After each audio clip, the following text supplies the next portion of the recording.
I found my childhood in trash bags. Not metaphorically, literally. Black hefty bags lined up against the garage wall like body bags, stuffed with everything that used to make my room mine. My name is Trinity, and I'm 27 years old. Old enough to know better than to expect anything from my family, but apparently not old enough to stop hoping. Oh, you're home early. My mother stood in my bedroom doorway. Correction, what used to be my bedroom, holding an armful of my old debate team trophies. She didn't even have the decency to look guilty. We were going to tell you at dinner. Tell me what? I watched her dump the trophies into another bag. The plastic cracked. That you're throwing away my stuff? We're not throwing it away. We're storing it. She smoothed her hair, that automatic gesture she does when she's about to say something she knows will hurt. Kaya needs this room for the nursery. The words hung there like a slap I saw coming but couldn't dodge. Kaya lives across town with Riley. Well, she'll be staying here more often once the baby comes. You know how hard those first few months are. Mom picked up my old journal from the nightstand. Didn't even ask, just tossed it in the bag. Besides, you're barely here anyway. You're at work most of the time. I live here, Mom. This is my room. Trinity. She sighed like I was being difficult, like I was the problem. Don't be selfish. Your sister is starting a family. This is a big moment for her. The front door slammed downstairs. Kaya's voice echoed up, bright and sharp. Mom, did you get the paint samples I texted you? My sister appeared in the doorway, all glossy hair and that smile she wears like armor. She looked at me, then at the bags, and had the audacity to seem surprised. Oh, you're here. She touched her barely there baby bump. I thought you worked late on Thursdays. I do. Usually. I stared at her. Kaya, this is my room. I know, and I'm sorry, but she glanced at Mom, who nodded encouragingly. We really need the space. The upstairs room is bigger anyway. You'll have more privacy up there. The upstairs room.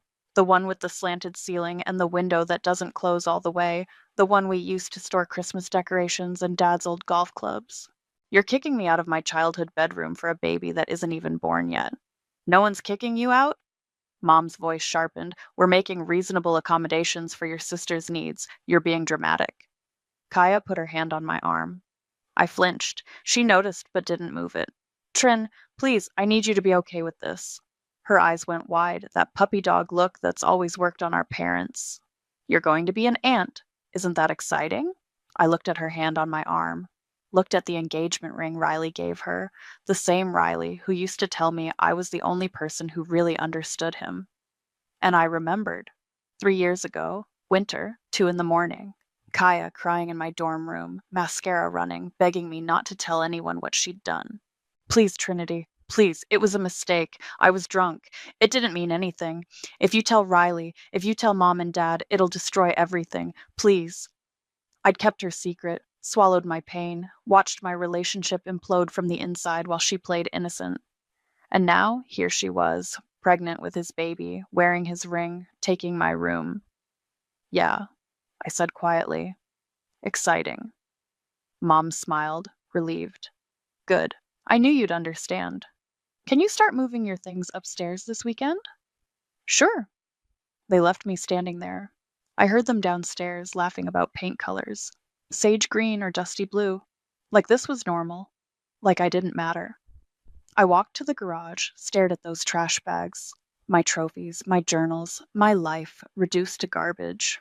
Something cold settled in my chest. Something that had been building for years, waiting. I pulled out my phone, texted Eliana, "We need to talk. It's time." Then I looked at those bags again and smiled. She doesn't even know what's coming. Eliana showed up at my apartment 20 minutes later with Thai food and wine. Okay. She kicked off her shoes and settled on my couch. What happened? I told her. Everything. The bags, the nursery, Mom's casual cruelty, Kaya's fake sympathy. Jesus Christ. Eliana poured wine into 2 mugs because I still hadn't unpacked my actual glasses. They really just decided you don't matter. Story of my life. No. She pointed at me. Story of your life? So far. You texted me. It's time. Does that mean what I think it means? I pulled up a photo on my phone, showed her. 3 years old, but crystal clear. Kaya and Riley outside a bar near campus, his hand on her waist, her lips on his neck. I took this the night before she came to my dorm crying. I swiped to the next photo. This is from 2 weeks earlier. And this one. Holy shit. You've had these the whole time? I have more than photos. I opened my laptop, pulled up a folder I'd labeled recipes but had password protected. Inside, screenshots, text messages, a video Kaya had sent me, drunk, rambling about how Riley was so hot and how she couldn't help herself. And the recording. The big one. Her confession, sobbing in my dorm room at 2 a.m. I was drunk, Trin, so drunk. And he was there, and you guys had been fighting, and I don't know what I was thinking. Please don't hate me. Please don't tell anyone. It was one time. Just once. I swear. Eliana's eyes went wide. You recorded her? She knew. I told her I was recording. She begged me to delete it. I paused the audio. I told her I did.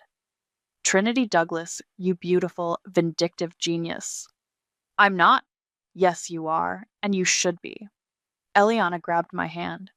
Do you know how many times I've watched you shrink yourself for them?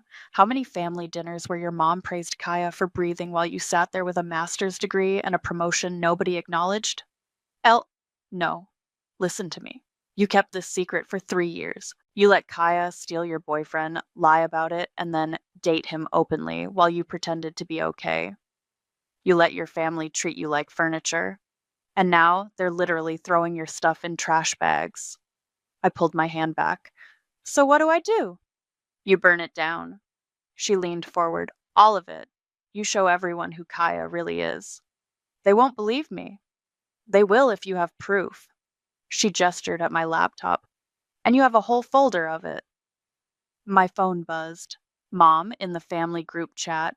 Kaya's baby shower is May 15th. Everyone mark your calendars. Trinity, we'll need your help with setup. Kaya replied immediately.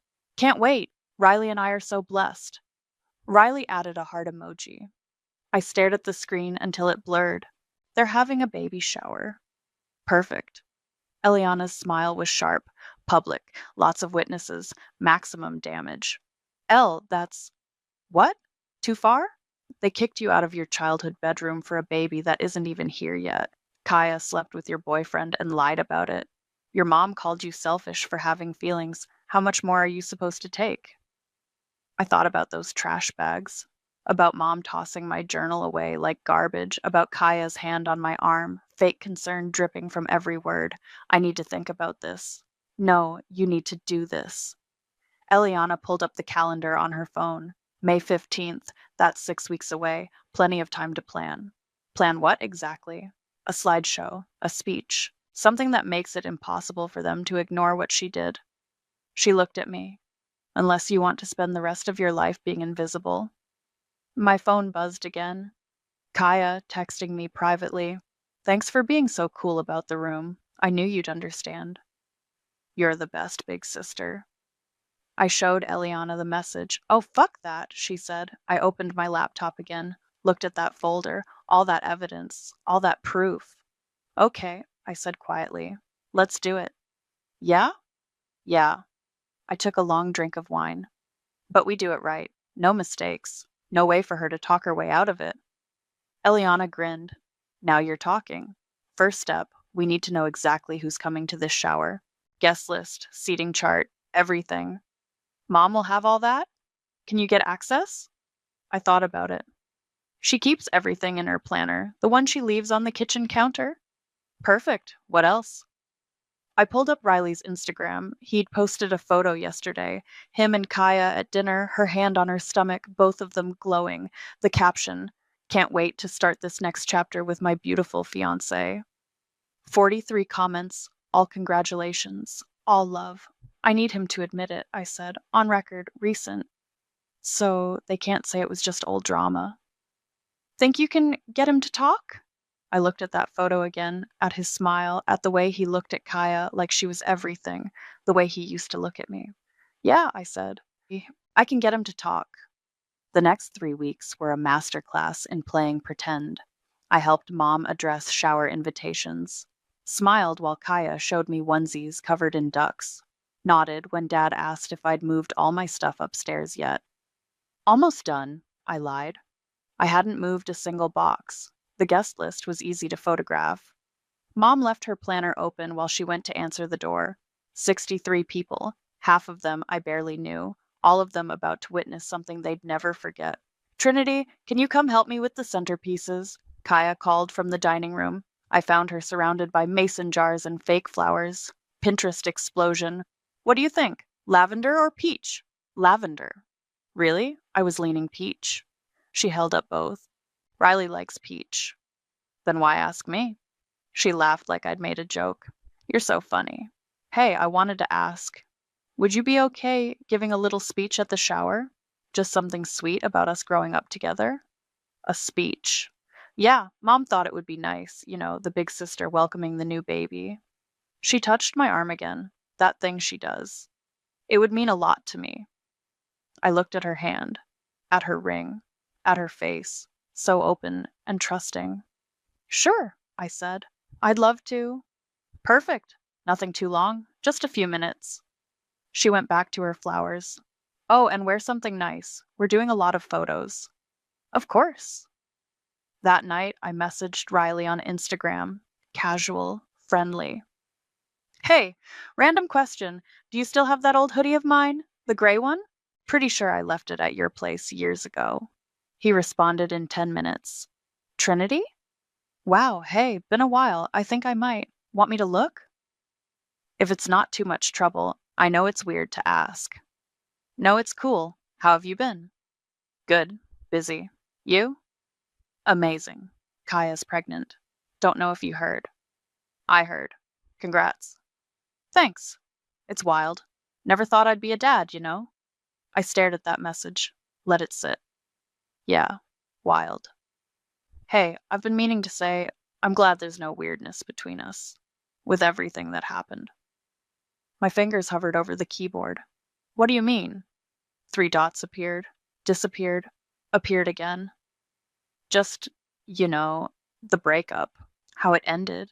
I always felt bad about how things went down. Why? Come on, Trin. You know why. Do I? The dots took longer this time. I wasn't great to you at the end. I was confused. And then when Kaya and I started talking. When did you start talking? I don't know. A while after we broke up. Maybe a few months? Be honest, Riley. The dots stopped. 5 minutes passed. Then, okay, look, it was before. I know that. But we were fighting so much and she was there and I fucked up. I'm not proud of it. Screenshot. Saved. Does Kaya know you think of it as fucking up? That's not what I meant. What did you mean?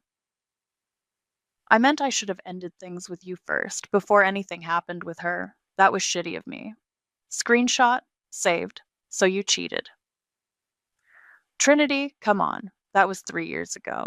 We've all moved on. Have we? Haven't you? I waited. Let him sweat. Yeah, I have. Just wanted to make sure we were on the same page. We are. And hey, thanks for being cool about everything. Kaya was worried you'd hate her. Why would I hate her? Sister code or whatever, but you're better than that. I smiled at my phone. Yeah, I am. Sunday dinner at my parents' house was mandatory. Always had been. Kaya and Riley sat across from me, playing the perfect couple. He cut her chicken. She laughed at his jokes. Mom beamed. So, Trinity. Dad passed the potatoes. How's work? Good. We landed a new client last week. That's nice. He turned to Riley. How's the contracting business? And just like that, I disappeared again. Vanessa, Mom's friend from book club, was there too. She'd been invited to the shower, and Mom wanted to coordinate details. Trinity, honey. Vanessa caught me in the kitchen while I was refilling water glasses. You doing okay? Fine. Why? You just seem quiet. I'm always quiet. True. She lowered her voice. Can I tell you something? Off the record? I nodded. I've known your mother since college, and I've watched her do this same thing with you girls that her mother did to her and her sister. Do what? Pick a favorite. Make the other one fight for scraps. Vanessa glanced toward the dining room. Your mom was the scrap fighter. I think she promised herself she'd never pick favorites with her own kids. Well, she broke that promise. I know. And I'm sorry. Vanessa squeezed my shoulder. For what it's worth, I see you. And I think you're remarkable. Thanks. Also, she smiled. I heard Kaya talking to Riley in the driveway earlier. Something about how you don't know about the thing that happened, and they need to keep it that way. My heart stopped. What thing? No idea. But the way she said it? Vanessa raised her eyebrows. Sounded juicy. I watched her walk back to the dining room, heard Kaya's laugh echo through the house. That night, I added Vanessa's name to a special list in my phone. Title: Allies. Population: 2. Eliana spread the screenshots across my coffee table like evidence at a crime scene. This is good, really good. She tapped Riley's confession. He admits to cheating, admits it happened before you broke up, admits Kaya was involved. Is it enough? With the photos? The recording? Trinity, this is a nuclear bomb. She looked up at me. Question is, are you ready to detonate it? I picked up my phone, scrolled through Mom's latest texts, all about the shower, tablecloths, cake flavors, whether we should do mimosas or just sparkling cider since Kaya couldn't drink. Not one question about how I was doing. Yeah, I said, I'm ready. Good, because I have an idea. Eliana pulled out her laptop. Kaya asked you to give a speech, right? Right. Perfect. We make a slideshow to go with it. Sweet sister stuff at first, baby photos, childhood memories, then she grinned. Then we show them who she really is. Mom will be controlling the laptop. So we give her 2 files, one labeled Kaya Shower Final, that's all the sweet stuff. One labeled Kaya Shower Backup, that's the real one. Eliana started typing. You just need to make sure the backup is what actually plays. How? Leave that to me. I work in IT, remember? She cracked her knuckles. We'll set it up so the backup file autoplays at a specific time. Your mom won't even know until it's too late. I watched her work, watched the plan take shape. What if this ruins everything? Everything's already ruined, you're just making it visible. Dad found me in the garage 2 days later. I was sitting on a box of my old stuff, holding my high school yearbook. Hey, kiddo. He sat down next to me. What you doing out here? Just looking at old pictures. He peered over my shoulder. God, you were so young. Feels like yesterday. Does it? Sure does. He pointed at a photo of me and Kaya at my graduation. You two were inseparable back then. I stared at the photo, at Kaya's arm around my shoulders, at my smile, genuine and unguarded. Dad, can I ask you something? Shoot. Do you think I'm selfish? He blinked. What? No. Why would you think that? Mom said I was, when she told me about the nursery. Oh. He rubbed his neck. Trinity, your mom didn't mean... Yes, she did. Silence. He looked at the concrete floor. Your sister's going through a big transition right now. Your mom's just trying to help her. What about me? What about you? I'm going through stuff too, but nobody asks, nobody cares. That's not true. Isn't it? I closed the yearbook. When's the last time you asked me how I'm doing? Really asked? He opened his mouth, closed it, opened it again. I'm asking now. Now? After you let Mom throw my stuff in trash bags, after you gave my room away without even talking to me first? I stood up. I'm not okay, Dad. I haven't been okay for a long time. But nobody notices because Kaya's always center stage. Trinity, forget it. I walked toward the door. Don't rock the boat, right? That's what you always say. Wait. He followed me. Look, I know things haven't been fair. I know your mom can be focused on Kaya, but that doesn't mean we don't love you. Love isn't enough if it's invisible. I left him standing there. The slideshow took 4 days to perfect. Eliana and I worked every night after work, selecting photos, timing transitions, embedding the audio files. This one. Eliana pointed at a picture of Kaya and Riley from his Instagram. Right before this, we show the photo you took of them together, same outfits, same night, same lie. She'll say the timestamp is wrong. Can't. I'm embedding the metadata. Eliana's fingers flew across the keyboard. Every photo will show date, time, location. Irrefutable. My phone buzzed. Kaya. Can you come over? Need help assembling the diaper cake for the shower. Mom's useless at this stuff. Lol, I showed Eliana. Go, she said. Play nice. Keep her comfortable. This feels wrong. She slept with your boyfriend and took your room. Nothing about this is wrong. Kaya's apartment smelled like vanilla candles and fresh paint. She'd already started decorating the nursery, soft yellows and whites, a crib that probably cost more than my car. Isn't it perfect? She spun around, hands on her tiny bump. Riley built the crib himself. Great. You okay? You seem off. Just tired. We sat on her living room floor, rolling diapers and securing them with ribbon. Mindless work. Trin, can I tell you something? Kaya didn't look up. I'm scared. Of what? Being a mom. Messing it up. What if I'm not good at it?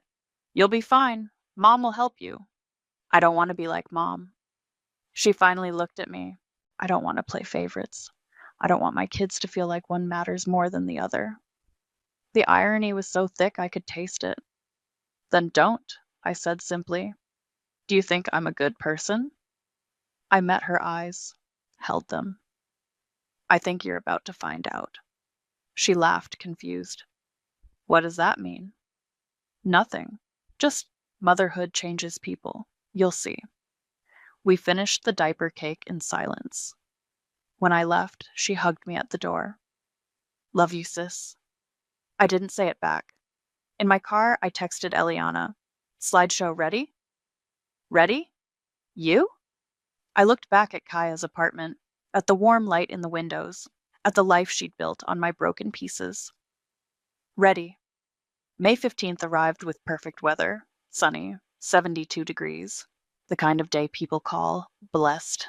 I wore the red dress, the one from that formal junior year when Riley told me I looked like fire. It still fit perfectly. Eliana picked me up at noon. You look like you're going to war, she said. I am. Good. She handed me a flash drive. Backup plan. If something goes wrong with the autoplay, plug this into any USB port. It'll override everything. I slipped it into my clutch. Mom's backyard had been transformed. White balloons everywhere, a banner that said, "Oh baby," in gold letters. Tables covered in pastel linens, a gift table already overflowing. 63 people, all dressed in spring colors, all smiling. Trinity! Mom rushed over, clipboard in hand. Finally, I need you to check the seating chart. And the caterer is asking about the timeline. Where have you been? Getting ready. She looked at my dress. Her smile tightened. That's what you're wearing? Problem? It's just very red. This is Kaya's day. We don't want to pull focus. I'll try to be invisible. I'm good at that. Mom's eyes narrowed, but Vanessa appeared before she could respond. And the photographer is here, needs to know where you want family photos. Vanessa caught my eye, winked. Mom hurried off. Nice dress, Vanessa said quietly. Very statement making. That's the idea. Whatever you're planning, I hope it's spectacular. It will be. Guests started arriving. Aunts I hadn't seen in years. Mom's book club friends, Kaya's sorority sisters, Riley's mom who'd never liked me anyway. Kaya arrived at 1 o'clock sharp. White dress, flower crown, glowing like she'd swallowed the sun. Everyone applauded. Riley followed behind her, carrying gift bags. He saw me and froze just for a second, then smiled. Trinity. Hey, you look... Wow. Thanks. That dress is familiar. Should be. You bought it. His smile faltered. Kaya appeared at his elbow. Trin, you made it. She hugged me, pulled back. Love the dress. So bold. Thought I'd make an effort. Well, you look amazing. Come on, we need pictures. The next hour was performance art, smiling for cameras, watching Kaya open gifts, listening to people gush about how perfect everything was. Mom kept shooting me looks, checking if I was behaving. I was the picture of a supportive sister. At 2:30, Mom clinked her glass. Everyone, If we could gather around, Trinity has prepared a special slideshow for Kaya. Let's all watch together. People moved toward the projection screen they'd set up near the patio. Kaya sat in the seat of honor, Riley beside her, hand on her knee. Mom fiddled with the laptop. Trinity, which file is it? The backup one, I said clearly. The final one wasn't loading right this morning. Oh, okay. She clicked it open. Everyone ready? The screen lit up. Soft music started playing. A photo of baby Kaya appeared, then one of us together as kids. Ah, someone cooed. More photos, birthday parties, Christmas mornings, school plays, all the sweet memories. Kaya wiped her eyes. Trin, this is beautiful. I stood near the back, phone recording. Eliana beside me. 30 seconds, she whispered. The music changed. Subtle at first. The photos shifted. Me and Riley at that formal. My red dress. His arm around me. Both of us laughing. Kaya's smile faded. What? Another photo. Riley and me at graduation. Kissing. Murmurs rippled through the crowd.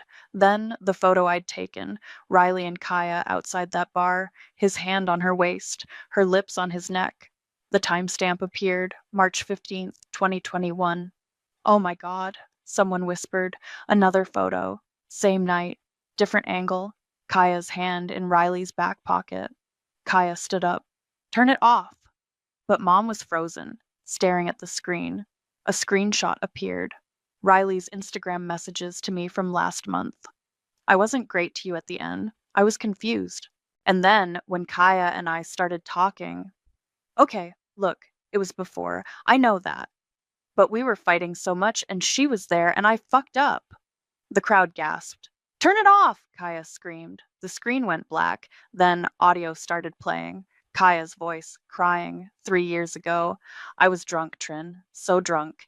And he was there, and you guys had been fighting, and I don't know what I was thinking. Please don't hate me. Please don't tell anyone. It was one time. Just once. I swear. Silence. Complete, suffocating silence. Then my voice on the recording. You slept with my boyfriend. I know, I'm so sorry. Please, Trinity, please, if you tell Riley, if you tell Mom and Dad, it'll destroy everything. The audio stopped. 63 people stared at Kaya. She stared at me. You said you deleted that. I smiled. Calm, collected. I lied. You. Her face went red. You bitch! You fucking bitch! Kaya, Mom found her voice. Language! She just ruined my baby shower. No. I stepped forward. You ruined my relationship, my trust, my life. I just made sure everyone knew about it. Riley stood up, pale. Kaya, you told me she knew. You said Trinity was fine with us dating. You said, oh, shut up, Riley. Kaya whirled on him. You knew exactly what you were doing. You thought nothing. You wanted her, then you wanted me, and you took what you wanted. The crowd shifted, uncomfortable, shocked. Mom grabbed my arm. Trinity, outside, now. No. Excuse me? I pulled my arm free. I'm done taking orders from you. I'm done being invisible. I'm done pretending this family isn't broken. You're being dramatic. Am I? I gestured at the screen. Or am I finally being honest? Vanessa started clapping. Slow, deliberate, one person, then another, then Eliana. Not everyone, but enough. Kaya burst into tears and ran inside. Riley looked at me. Why now, after all this time? I met his eyes. Because she took my room. Then I walked away. I made it to the driveway before Mom caught up. Get back here right now. No. She grabbed my wrist, hard. You just humiliated your sister in front of 60 people. You ruined the most important day of her life. She ruined mine first. I yanked free. 3 years ago, but nobody cared about that. That was between you and Riley. It had everything to do with Kaya. My voice cracked. She slept with my boyfriend. She lied about it. She cried and begged me to keep her secret, and I did. I protected her, like I always do. So this is revenge? This is you being petty? This is me being done. Dad appeared on the porch. Trinity, come inside. Let's talk about this calmly. There's nothing to talk about. Yes, there is. He walked down the steps. You're upset. We understand. But this isn't the way to handle it. What is the way, Dad? Huh? I laughed, bitter. Should I have come to you 3 years ago, told you what Kaya did? Would you have believed me? He didn't answer. That's what I thought. Trinity. Mom's voice shook. You've always been jealous of your sister. Always. Since you were children. She's prettier, more social, more what? More loved? I stepped closer. Say it, Mom. Say what you've always thought. That Kaya's better than me, that she deserves more, that I should be grateful for scraps. That's not. You gave her my room, my childhood bedroom, for a baby that isn't even born yet. You threw my stuff in trash bags like it was garbage, like I was garbage. We needed the space. No, Kaya wanted the space, and you gave it to her, like you give her everything. I looked at both of them. When's the last time you asked about my life, my job, my feelings? When's the last time I mattered? Silence. Behind them, guests were leaving. Awkward goodbyes, whispered conversations. Riley's mom dragged him to their car, hissing something I couldn't hear. Kaya appeared in the doorway, mascara streaked, eyes red. I hope you're happy, she said. I'm not, but at least I'm honest. You're cruel. You're vindictive. I'm what you made me. I walked toward her. You took Riley. You lied about it. You let me fall apart while you played innocent. And then you had the audacity to get engaged to him, to get pregnant, to take my room, to ask me to give a speech celebrating you. I said I was sorry. You said you were sorry when you thought I'd keep protecting you, when you thought I'd stay quiet forever.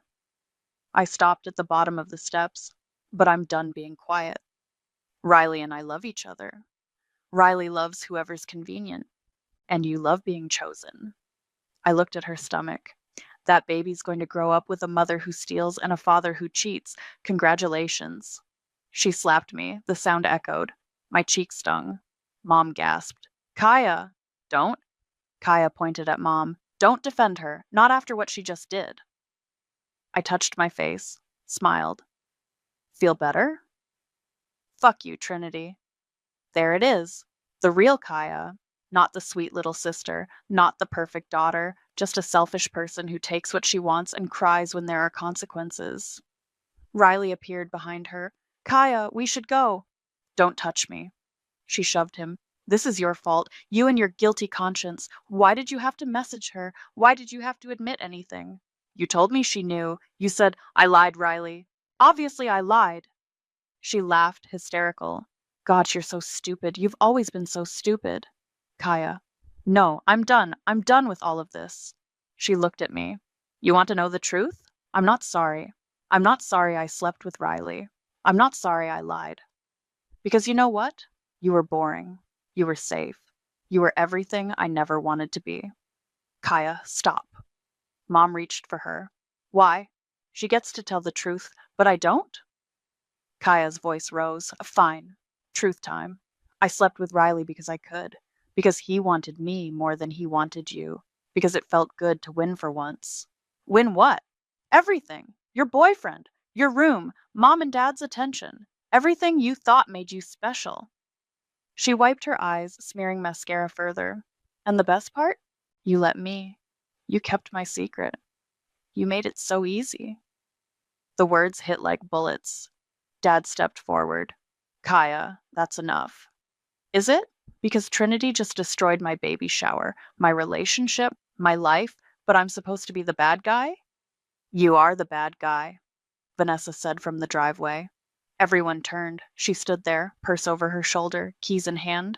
I've watched this family for 20 years, watched Anne pit you girls against each other, watched Trinity shrink herself to nothing while Kaya took and took and took. She looked at Mom. This is your fault. You created this. Vanessa, stay out of. No, someone needs to say it. Vanessa walked closer. Trinity didn't ruin today. She just stopped pretending. And honestly, good for her. She squeezed my shoulder as she passed. Call me if you need anything. Then she left. More guests filtered out. Some avoided eye contact. Others nodded at me, small gestures of support. Eliana waited by her car. I walked toward her. Trinity, Dad called. Where are you going? Away from here. We're not done talking about this. I stopped, turned around. Yes, we are. I'm done talking. I'm done explaining. I'm done begging you to see me. I looked at all three of them. Enjoy the nursery. Then I got in Eliana's car, and we drove away. Eliana drove us to her apartment. Didn't ask where I wanted to go. Just drove. I stared out the window, watched the suburbs blur past. Say something, she finally said. I slapped my sister back without touching her. You did more than that. You nuked her from orbit. Eliana glanced at me. How do you feel? I don't know. Trinity? I don't know. My voice broke. I thought I'd feel vindicated, powerful, something, but I just feel empty. That's normal. Is it? You just blew up your entire family. Empty is probably the healthiest response. She pulled into her parking spot. Come on, wine and bad TV. Doctor's orders. We made it through half a bottle before my phone started ringing. Dad. Declined. Mom. Declined. Kaya. Declined. Then texts started flooding in. Mom. We need to talk about your behavior. This is unacceptable. Dad. Please come home. Let's discuss this like adults. Kaya.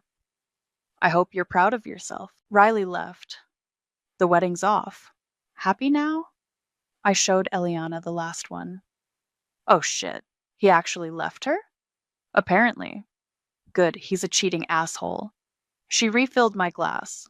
What are you going to do? About what?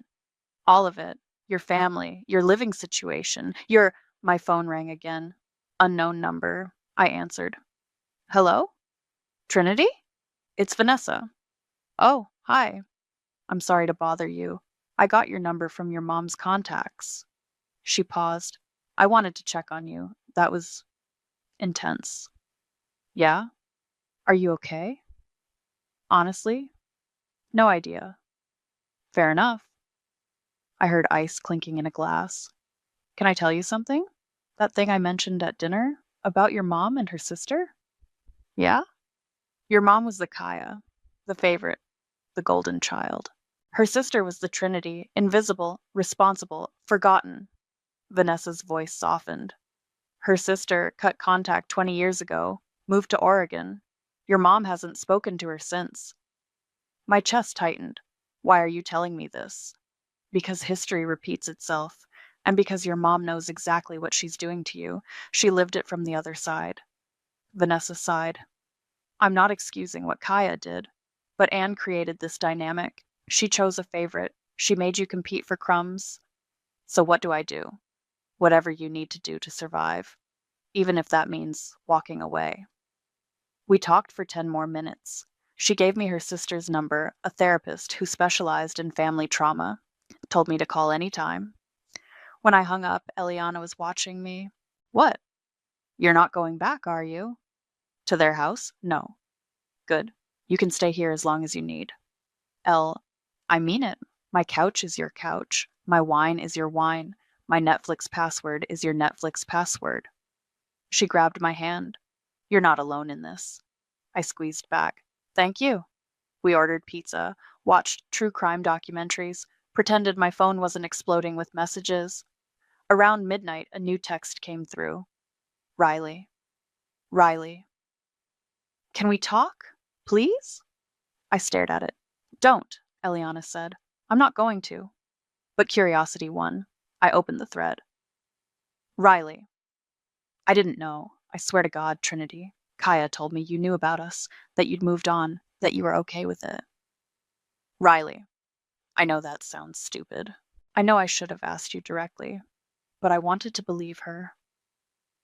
Riley. I'm sorry. For all of it. For cheating. For lying. For being too much of a coward to face what I did. Riley. The wedding's off. I can't marry someone who lied about something that big, who manipulated both of us. Riley. I know you probably hate me. You should. But I needed you to know. I'm sorry. I read it 3 times. What's he saying? Eliana asked. That he's sorry, that Kaya lied to him too, that the wedding's off. Do you believe him? Does it matter? Kind of. I set my phone down. He's sorry he got caught, sorry his life imploded. But is he sorry for what he actually did? I don't think he even knows. Are you going to respond? No, he doesn't deserve my forgiveness or my anger.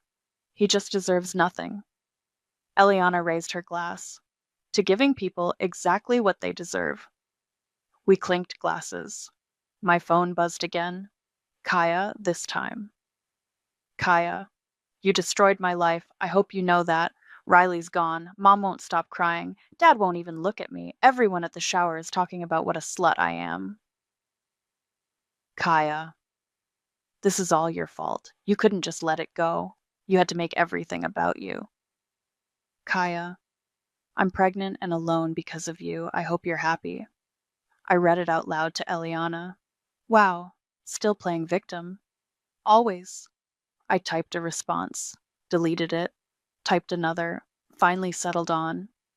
You're alone because of your choices, not mine. Sent. Blocked her number, blocked Riley's, blocked Mom's, blocked Dad's. There, I said. Done. How does it feel? Like jumping off a cliff. I looked at Eliana. Terrifying, but also kind of free. She smiled. Free is good. We stayed up until 3 a.m., talking, laughing, planning my next steps, find a new apartment, set boundaries with my family, start therapy, focus on work, build a life that was mine, not my parents', not Kaya's, mine. When I finally fell asleep on Eliana's couch, I dreamed of fire, of bridges burning, of walking away from the flames without looking back. And for the first time in 3 years, I slept through the night. The nursery sat empty when I went back for my things. Not empty of furniture, the crib was still there, the changing table, the rocking chair. But empty of life, of hope. The door stood open like a mouth mid-scream. Mom wasn't home. Dad's car was gone too. Good. I walked through the house one last time, looked at the family photos on the walls, me and Kaya as kids, Christmas mornings, vacations, all of us smiling like we meant it. Maybe we did once. I packed the last boxes from the garage, my trophies, my journals, the pieces of myself they'd tried to throw away. Trinity? I turned. Kaya stood in the doorway, no makeup, hair in a messy bun. She looked smaller somehow. What are you doing here? I asked. I live here, moved back last week. She touched her stomach, bigger now, more real. Riley's lawyer called. He wants a paternity test. Does he think it's not his? No, he just wants documentation for custody stuff. She laughed hollow. Turns out he doesn't trust me anymore. Can't imagine why. I taped up another box, said nothing. Mom and Dad aren't speaking to me, she continued. Well, Mom speaks. She just doesn't say anything nice. Lots of how could you and what were you thinking and you've embarrassed this family. Sounds familiar. Yeah, I guess it does. She stepped into the garage. Trinity, I don't. You don't even know what I was going to say. You were going to apologize. Again, and I don't want to hear it. I looked at her. You're not sorry you did it. You're sorry you got caught. There's a difference. That's not true. Isn't it? I picked up a box. You said it yourself at the shower. You slept with Riley because you could. Because you wanted to win. Those were your words, Kaya. Not mine. She wrapped her arms around herself. I was angry. I didn't mean, yes, you did.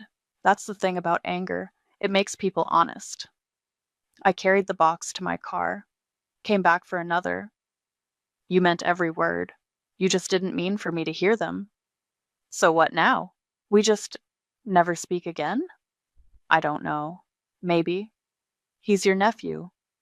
She touched her stomach again. Or niece. Don't you want to know them? I want a lot of things. Doesn't mean I get them. I loaded the last box, closed the trunk. Kaya followed me to the driver's side. I really am sorry, for what it's worth. It's worth nothing. But thanks anyway. I got in the car. She grabbed the door before I could close it. Trinity, please, I know I fucked up. I know I hurt you. But you're my sister. You're the only sister I have. Then you should have treated me like one. I pulled the door closed, started the engine. She stood there in the driveway, one hand on her stomach, watching me leave. I didn't look back. My new apartment was small, one bedroom, kitchen barely big enough for two people, but it was mine. Eliana helped me unpack. Vanessa brought a housewarming plant. A coworker named April showed up with wine and asked if I wanted to get dinner sometime. Like a date? I asked. If you want it to be. I looked at her, really looked. Dark hair, easy smile, no baggage I knew about yet. Yeah, I said. I'd like that. She grinned. Cool? Friday? Friday. After everyone left, I stood in my empty living room. Boxes everywhere, my trophies lined up on the bookshelf, my journals stacked on the coffee table. My phone buzzed. Dad. Dad. Your mother wants to know if you'll come to Sunday dinner. Kaya won't be there. I stared at the message, typed, no, deleted it, typed, I need time. Deleted that too. Finally settled on, I'll think about it. Sent. He replied immediately. That's all we ask. But it wasn't all they asked. They'd asked me to be invisible, to keep secrets, to sacrifice myself for Kaya's comfort, to smile through the pain, and I'd done it. For years, not anymore. I opened my laptop, started typing. My name is Trinity. I'm 27 years old. For most of my life, I've been the forgotten daughter, the responsible one, the one who kept the peace. But peace isn't worth the price I paid for it. I wrote for 2 hours, wrote about Kaya, about Riley, about mom and dad and the nursery and the baby shower, about revenge and consequences and the cost of truth. When I finished, I read it back. Every word, raw and honest and mine. I posted it to Reddit. Throwaway account, changed the names, but kept the truth. The responses came fast. NTA, your sister had it coming. This is the most satisfying revenge story I've ever read. I hope you're doing okay. That took courage. I closed the laptop, looked around my apartment, at the life I was building from scratch. My phone buzzed again. Eliana. Eliana. Proud of you. Love you. You're going to be okay. I smiled. Me. I know. And I did know. Not because everything was fixed, not because my family suddenly understood, not because Kaya had learned her lesson, or Riley had grown a conscience, or Mom had apologized, but because I'd stopped waiting for them to change. I'd changed instead. I walked to the window, looked out at the city, at the lights and the traffic and the endless possibility of a life that was entirely my own. Somewhere across town, Kaya was probably crying. Mom was probably planning how to fix this. Dad was probably avoiding the whole thing. And I was here, free, lighter, clean. I'd burned the bridge they made me walk alone on. And I wasn't sorry, not even a little bit.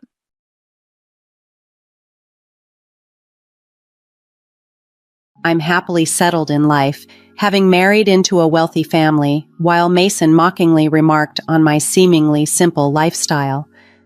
As we sat in the hotel lobby, his sharp voice cut through my calm, taunting me with his latest update. He boasted about his new wife, who is none other than the daughter of the president of Goldsmith Enterprises.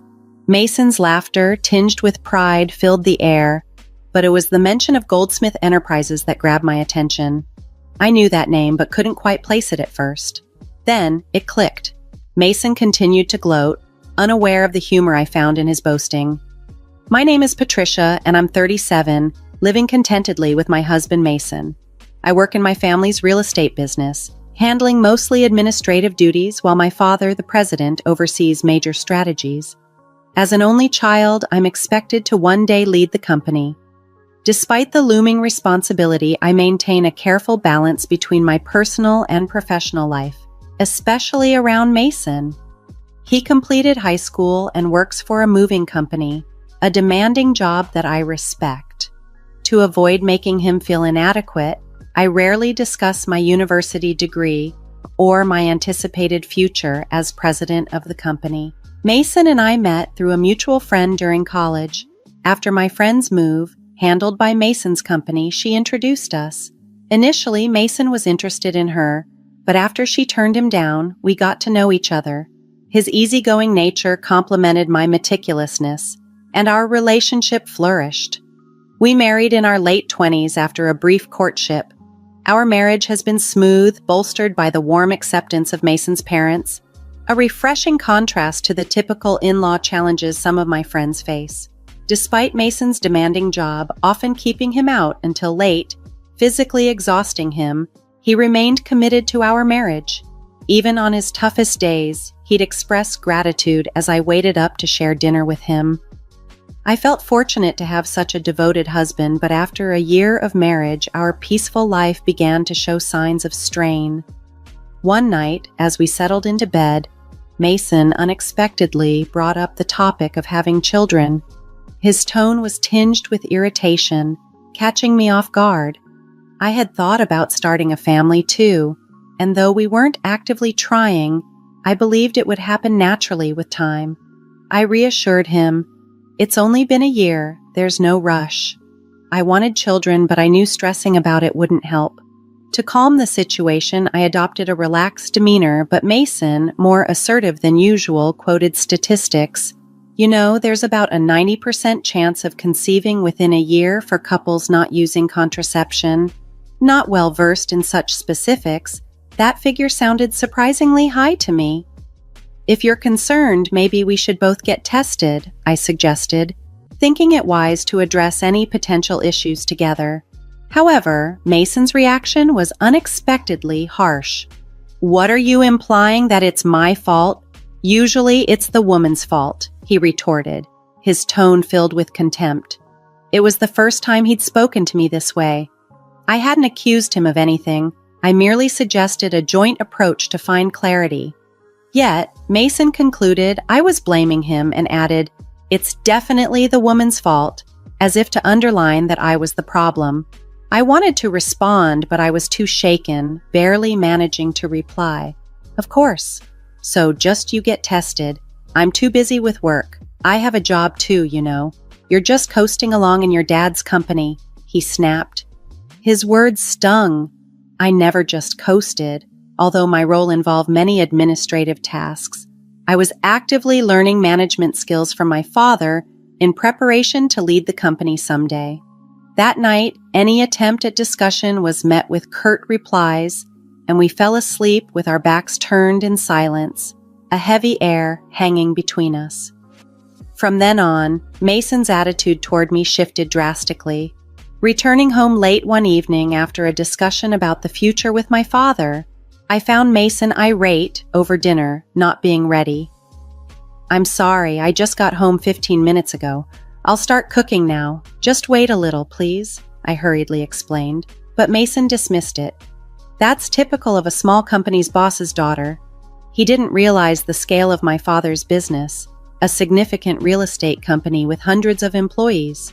His assumptions and the increasing bitterness made navigating our daily lives more challenging, casting a shadow over what had once been a loving and supportive relationship.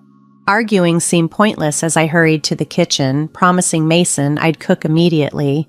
"Have a drink and relax while you wait," I suggested, knowing how alcohol seemed to soothe him. It saddened me that our relationship had come to rely on his evening drinks to avoid tension. I despised being scolded, but if it helped keep peace even temporarily, I reluctantly saw it as a necessary evil. The next day, Mason's cold demeanor lingered as he left for work, his parting words sharp. "Make sure dinner's ready when I get home." I exhaled deeply, my mind on the day ahead. I had scheduled a day off to visit the gynecologist for fertility testing, something Mason had insisted on, though he refused to participate himself. It was frustrating to go through this alone, but complaining wouldn't help. If the problem lay with me, I wanted to start treatment immediately. Understanding that fertility could decline with age, I was eager to address any issues soon. The clinic was crowded, and I waited an hour before my examination. After a series of tests, the doctor informed me that the results would be available at my next appointment.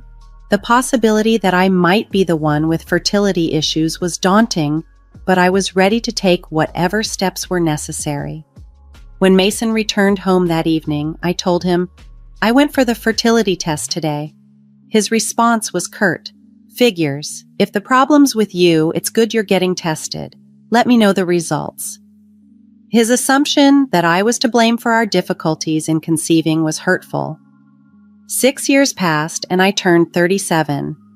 Our attempts to have a child continued without success, and it seemed Mason had resigned himself to not becoming a father. His late nights became more frequent, and sometimes he didn't come home at all. When he did, he'd say he was out drinking and singing karaoke until dawn. His behavior reminded me more of a carefree college student than a committed husband, which was incredibly frustrating. My work had become more demanding, and the dream of starting a family had to be sidelined. But Mason's recent actions were becoming intolerable. His disregard for our life together was painfully obvious. One day, after Mason left the house on his day off, I noticed he had forgotten his smartphone in the living room. I picked it up, intending to place it in his room, but it rang just then. The caller ID displayed a name, Diana. Assuming she was a colleague, I answered to let her know Mason had left his phone at home. "Hey, Mason, you're late. I've been waiting for 50 minutes. Hurry up or we'll miss the park opening. We haven't had a date in so long," a flirtatious voice said from the other end. The mention of a date stunned me, and I quickly hung up, my heart racing. This woman wasn't just a colleague. She was someone Mason was seeing romantically. Holding his phone, proof of his infidelity clenched in my hand, I felt a mix of shock and anger. While I struggled with potential infertility, Mason had been carelessly engaging in an affair. His recent distance suddenly made sense, and I stood there trembling with indescribable anger at the betrayal. Realizing that Mason no longer needed me in his life was a devastating blow, but discovering his betrayal made the situation even more unbearable. Determined to confront the issue head-on, I began gathering evidence of his infidelity. Unlocking his smartphone using his birth date was effortless. The call history and messages were dominated by exchanges with someone named Diana, full of affectionate and intimate words that turned my stomach. I meticulously documented everything, taking photos with my phone before returning his device to its usual spot, acting as if nothing had changed. A month passed in this eerie state of our fractured marriage until one day, my father, the president of our company, called me into his office. "I have something important to discuss with you," he said solemnly. His grave tone caught me off guard, and I braced myself for serious news, which only compounded the stress I was already feeling. That evening, perhaps sensing the inevitable, Mason suggested that we consider separating. I was already contemplating how to address the divorce given his infidelity, so his initiation was unexpectedly convenient. "Yes, let's divorce," I agreed quickly. Mason seemed taken aback by my readiness, possibly hopeful about his future with Diana. Despite the sting of seeing his relief, I signed the divorce papers he presented. "I can file these tomorrow. I'll be leaving this house," he said nonchalantly. "Are you sure about the mortgage?" I asked casually, suspecting that he hadn't fully considered his financial situation without me. His job was demanding but not lucrative, and I doubted his ability to manage the mortgage payments on his own. Nevertheless, he was confident, or perhaps just naive. Given his betrayal, I felt no obligation to ease his transition. I moved back to my parents' house a few days later. They were initially worried about my well-being, but became furious when I explained Mason's infidelity. They supported my decision to leave him, reassuring me repeatedly that parting ways was the best course of action. Throwing myself into work, I tried to move past the emotional turmoil of my failed marriage. A year flew by in a blur of commitments and projects. One evening, seeing how engrossed and tired I had become, my father suggested a break. "Why don't you take a trip? It's going to get busy starting next month," he advised, concerned about my well-being. Grateful for the suggestion and feeling mentally exhausted, I decided to take a solo trip to the Northeast, craving a change of scenery and some peace. The air in the northeast was crisp and refreshing, seeming to cleanse my weary soul. I interacted with locals who were incredibly kind and helpful, gradually mending my spirit. I booked a stay in Los Angeles at a renowned hotel, deciding to indulge in the best experience possible. After checking in, I relaxed in the lobby with a welcome drink, the fatigue from my journey melting away. I felt so at peace that I half joked about moving to Los Angeles. Just then, a familiar voice pierced through the calm. Hey, what are you doing here?" I turned, startled, to find Mason entering the lobby with 2 large suitcases. The unexpected encounter with my ex-husband was the last thing I anticipated on this healing journey. Surrounded by the elegant charm of the Los Angeles hotel lobby, I felt a sudden jolt of reality as I spotted Mason entering with a young woman on his arm. She looked to be in her early 20s with flawless skin, bold makeup, and striking red nails that contrasted sharply against the chilly northeastern weather. Her attire was bold too, a short skirt despite the cold. My eyes locked onto them in disbelief. "Why are you here? And who is she?" I couldn't help but blurt out, my curiosity getting the better of me despite my doubts about wanting the answers.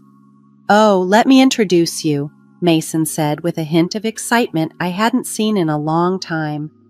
"This is Diana, my new wife. We're on our honeymoon, and guess what? She's the daughter of a wealthy businessman." The name Diana hit me like a wave. She was the same Diana from the phone call months ago.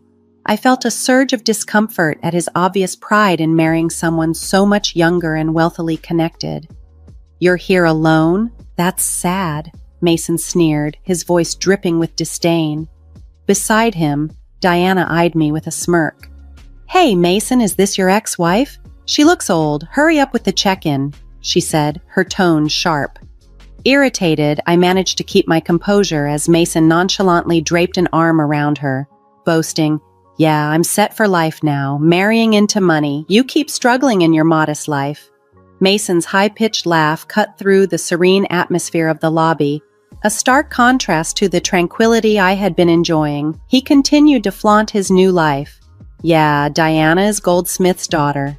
You know, Goldsmith Enterprises," he added, seeming overly proud. The mention of Goldsmith Enterprises rang a bell. I recalled it just as Mason's face lit up with a childlike glee. "Impressive, huh? Her family's loaded. They even paid off our house mortgage quickly.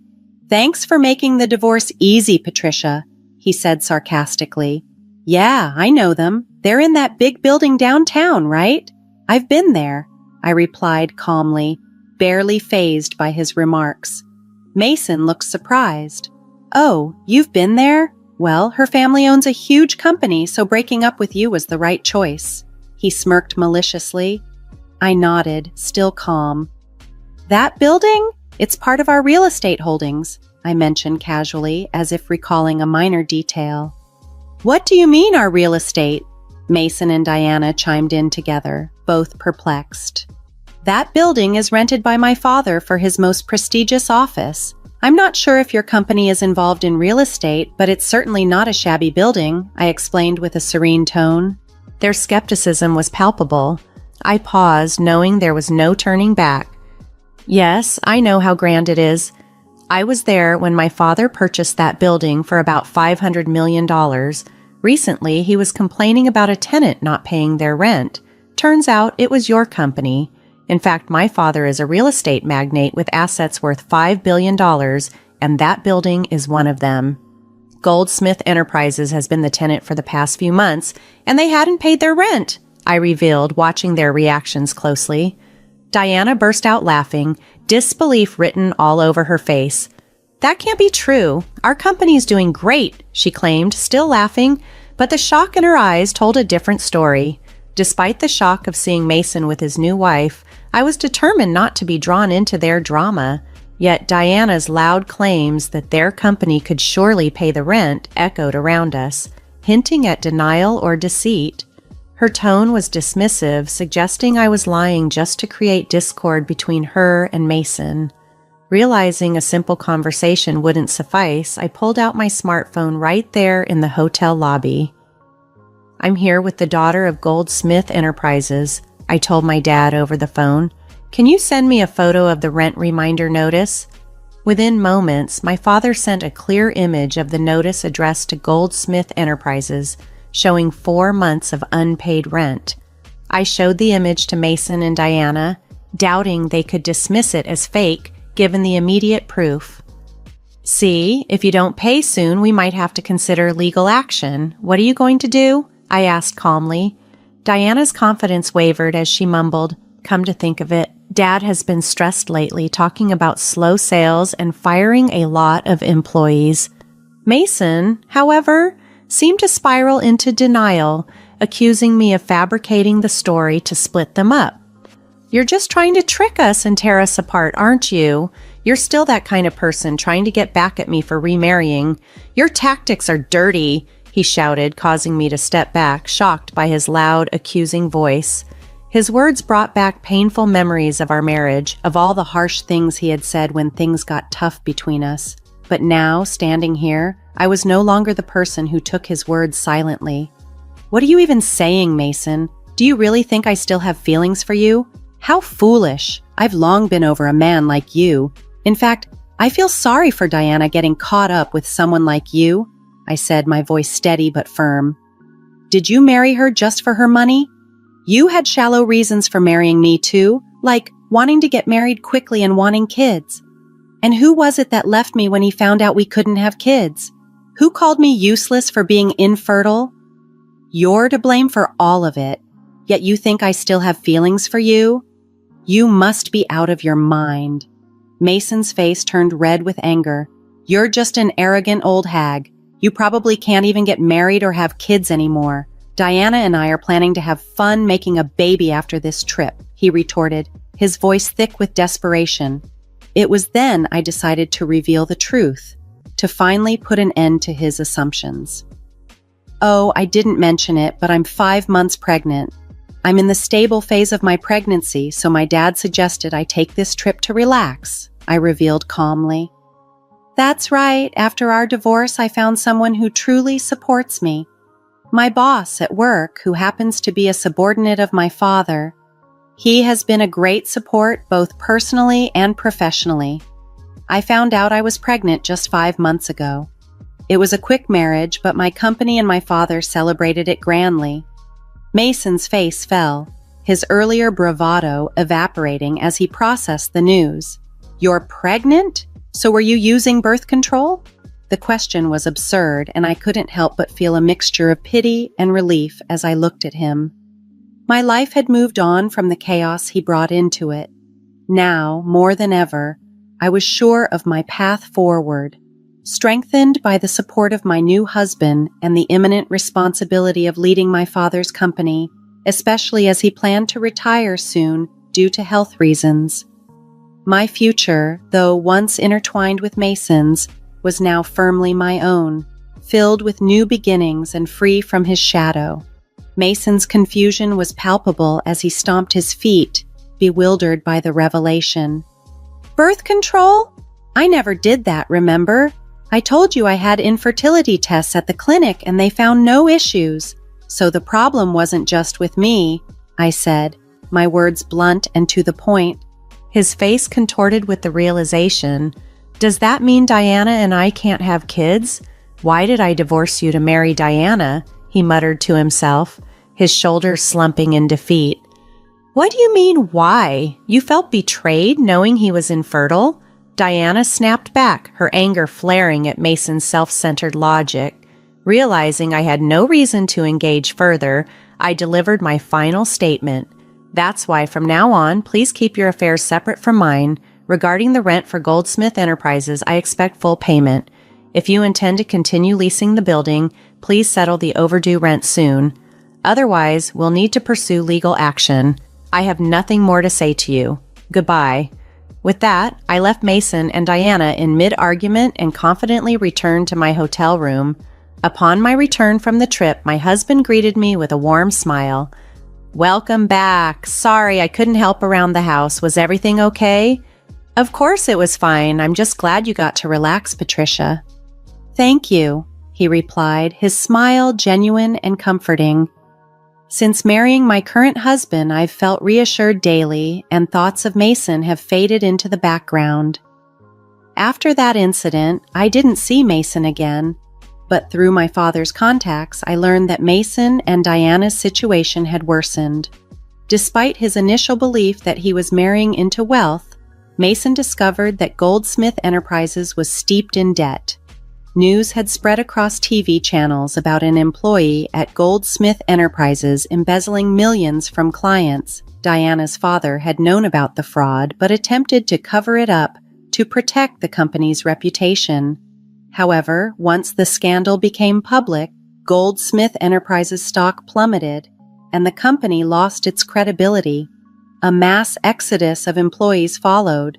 In such a dire state, it was clear they couldn't possibly cover their rent, let alone recover from the scandal.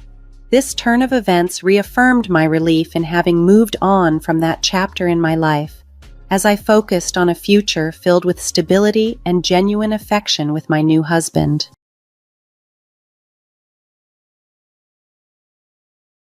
The fluorescent lights above me flickered as my vision started to blur.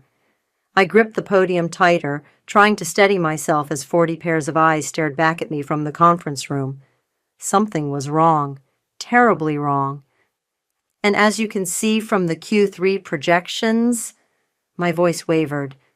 The PowerPoint slides began to swim together, transforming into a kaleidoscope of meaningless colors. My heart wasn't just racing, it was trying to escape my chest entirely. I'm Sophia, and I was dying in the middle of the most important presentation of my career. Ms. Wells, are you all right? Someone asked from the back row. I opened my mouth to respond, but nothing came out. The room tilted sideways, and suddenly I was watching the ceiling panels spin above me as my body crumpled to the floor. Voices erupted around me. Call 911! Is she breathing? Clear the room! My assistant Sarah's face appeared above me, her mascara already starting to run. Sophia, stay with us. The ambulance is coming. I tried to reach for my phone, but my arms felt like lead. Call my parents, I managed to whisper before everything went dark. The next thing I remember was the cold. So much cold. Doctors speaking in urgent tones, words like cardiac arrhythmia and immediate surgery filtered through my consciousness. Please, I begged the nurse, prepping my arm for an IV. My phone, I need to call my family. She hesitated, then handed me my iPhone. With trembling fingers, I dialed my mother's number, straight to voicemail. I tried my father. Same thing. My texts grew increasingly desperate. Mom, I'm in the hospital. Dad, please answer. They're taking me to surgery. I'm scared. The nurse gave me a sympathetic look as she took my phone away.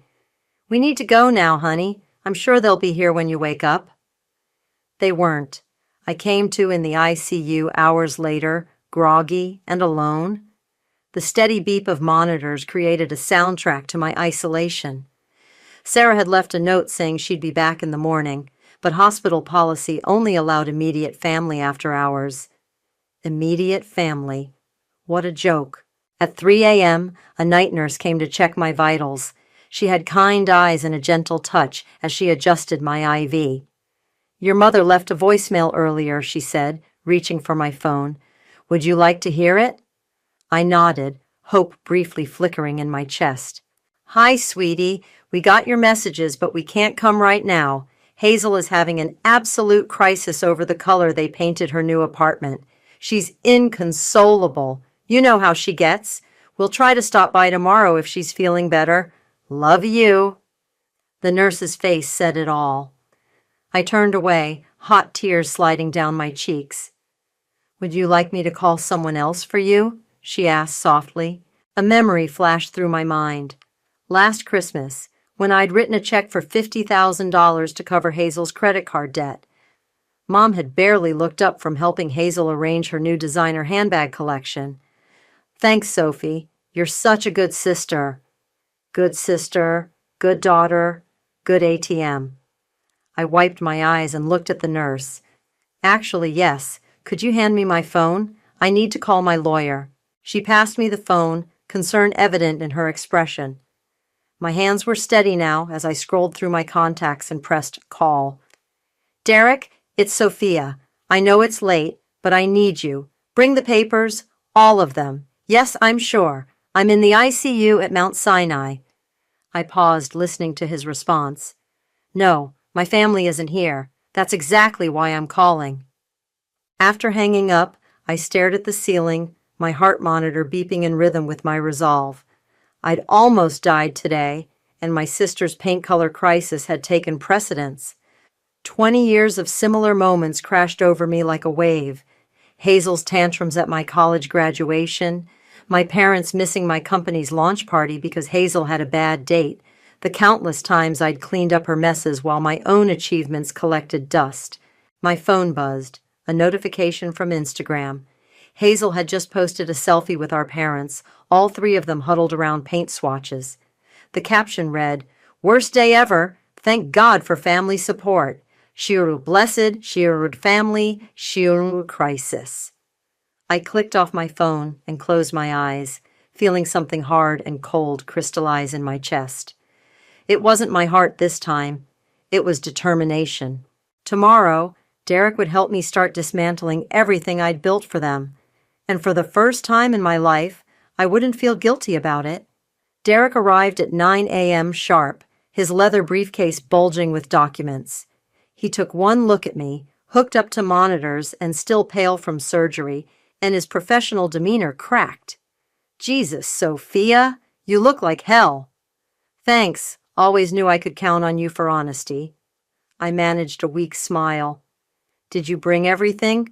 He pulled up a chair and started laying out papers on my bedside table. "Everything you asked for. But are you sure about this? It's aggressive." My heart literally stopped yesterday, and my family was too busy picking paint swatches to care. I'd say aggressive is exactly what this situation calls for. Derek nodded, his jaw tightening. We'd been friends since college, and he'd witnessed plenty of my family's behavior over the years. "All right, let's start with the will changes." For the next hour, we methodically worked through the documents. My signature grew steadier with each page, like my hand knew this was right, even if my heart ached. "So that's your parents removed as beneficiaries," Derek said, shuffling papers. "Next is revoking their access to your accounts, the ones you've been using to support Hazel's lifestyle." A memory surfaced. Last summer, standing in my parents' kitchen, holding Hazel's latest credit card statement. "It's only $70,000 this time," Mom had said, not looking up from her magazine. "You know how hard things have been for her since that breakup." "Do it," I told Derek. "All of it." He pulled out another stack of papers. "And the vacation house?" "List it, today if possible." "Your parents spend every summer there." "Not anymore." My phone buzzed, a text from Mom. "Hazel picked the perfect shade of sage, crisis averted. How are you feeling, sweetie?" I showed it to Derek, who let out a low whistle. "That's, something else." "Watch this," I said, opening the family group chat. My fingers flew across the keyboard. "Still in ICU after emergency heart surgery. Thanks for asking. Glad Hazel's walls are sage instead of sea foam. Definitely worth missing your daughter's near-death experience for." Derek raised an eyebrow. "Poking the bear?" "More like waking it up. They've been hibernating in their bubble of denial for too long." My phone immediately erupted with notifications. "Mom, don't be dramatic, Sophie. The doctor said you're stable." "Dad, we'll visit soon, Princess." Hazel, "OMG, why are you trying to make my apartment crisis about you?" I turned my phone face down. "Keep going with the papers, Derek."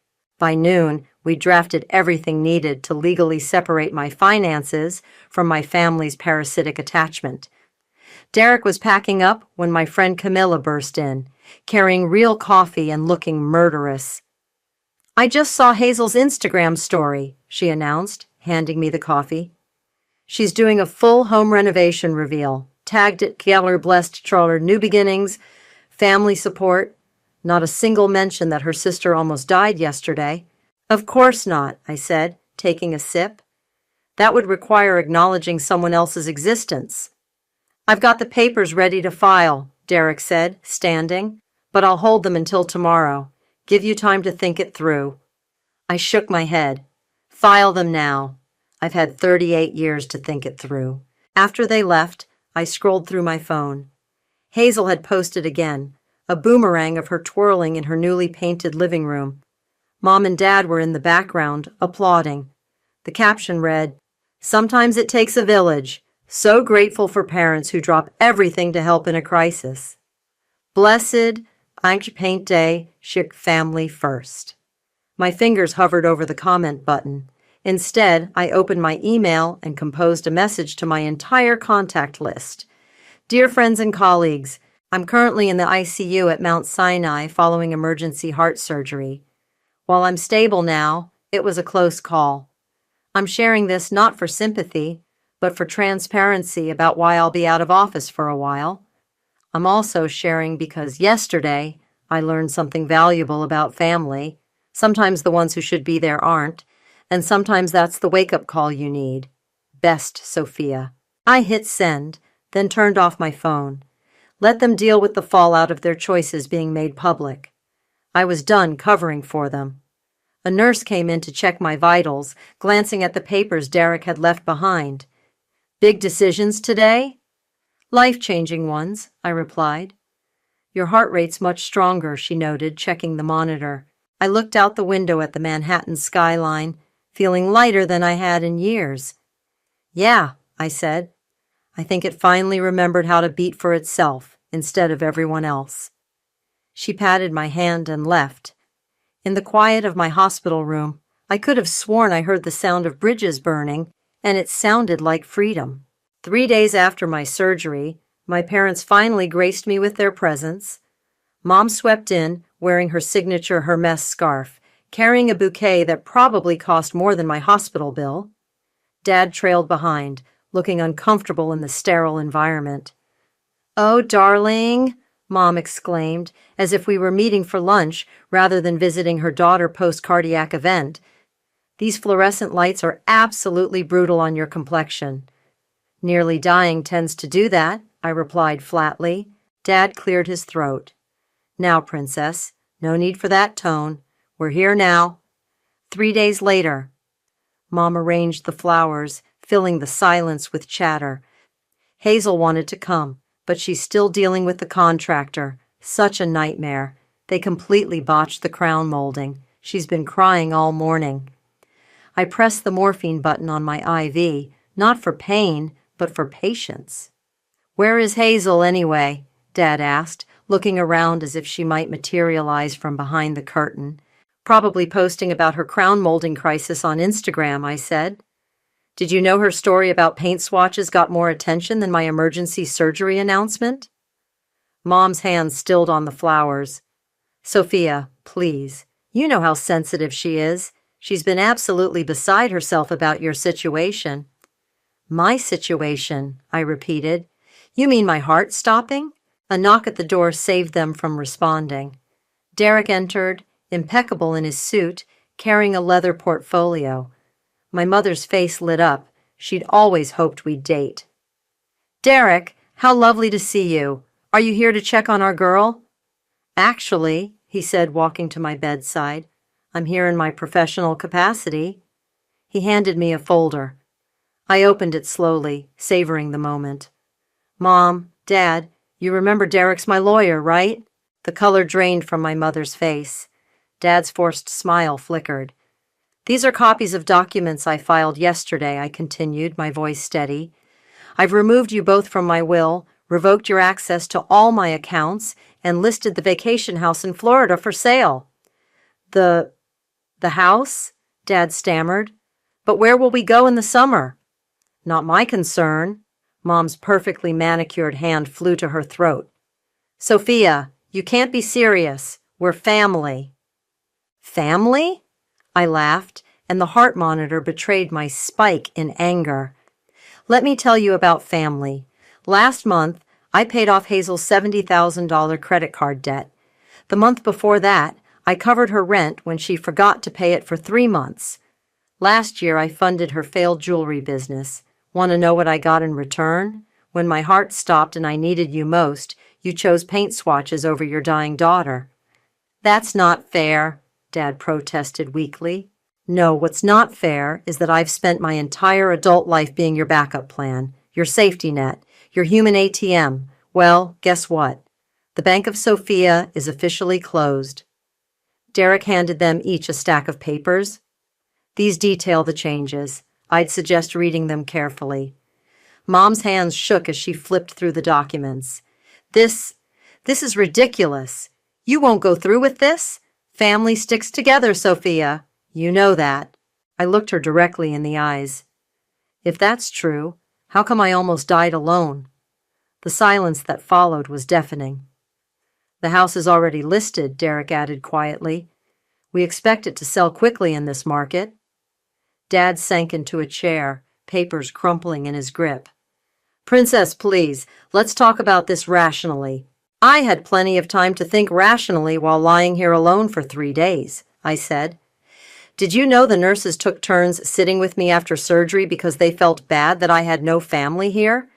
Strangers showed more concern than my own parents. Mom's mascara was starting to run. You're being dramatic. We came as soon as we could. After Hazel's paint crisis was resolved, I corrected. Check your priorities, Mom. Better yet, check your phone. I'm sure Hazel's having another meltdown about crown molding right now. As if on cue, Mom's phone buzzed. She glanced at it instinctively. Go ahead, I said. Answer it. We both know you will. She stood, smoothing her skirt with trembling hands.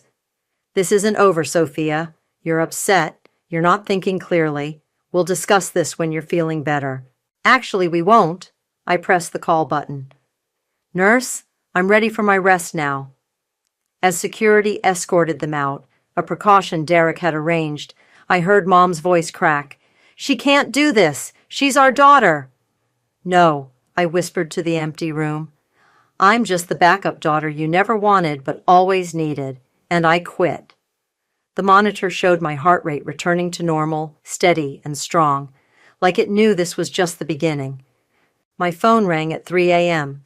Hazel's name flashed across the screen, and I answered out of morbid curiosity.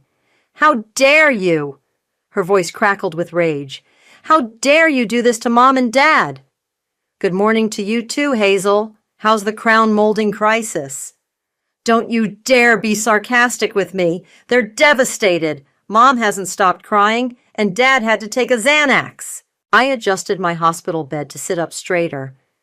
Interesting how they can have such strong reactions to consequences but couldn't muster any concern when I was literally dying. Oh my God, you're not dying. Stop being so dramatic. My heart stopped, Hazel. Actually stopped. But please, tell me more about your paint emergency. She made a sound between a scream and a sob. You need to fix this. Call Derek right now and undo everything. Or what? Or, she sputtered. Or I'll never speak to you again. I laughed, genuinely laughed, for the first time in days. Is that supposed to be a threat? The line went quiet for a moment. When Hazel spoke again, her voice had that familiar manipulative tremor, the one that usually preceded getting her way. Remember when we were kids and you promised to always take care of me? A memory flashed. I was 12, Hazel 6. She'd destroyed my science fair project the night before presentation, dumping glue all over weeks of work. Mom had blamed me for not sharing my supplies. Actually, I do remember, I said. I remember a lot of things, Hazel, like how I sold Grandma's ring, my only inheritance, to bail you out of debt 3 years ago. Remember what you said then? Thanks, sis. You're the best. Right before you went on a shopping spree with Mom. That's different. You always need. And I'm always expected to provide. Well, guess what? I'm done. Mom wants to meet, she said, changing tactics. One last family meeting to talk things through. I considered this. Fine, tomorrow at noon, the hospital cafeteria. But my contractor, noon, take it or leave it. She agreed, but I wasn't done. And Hazel, I'm bringing Camilla. Your annoying friend? Why? Because I'm done being outnumbered. The next day, Mom and Dad arrived first, looking like they hadn't slept. Hazel swept in 10 minutes late, wearing oversized sunglasses and clutching an iced latte like it was life support. Camilla sat beside me, radiating protective energy.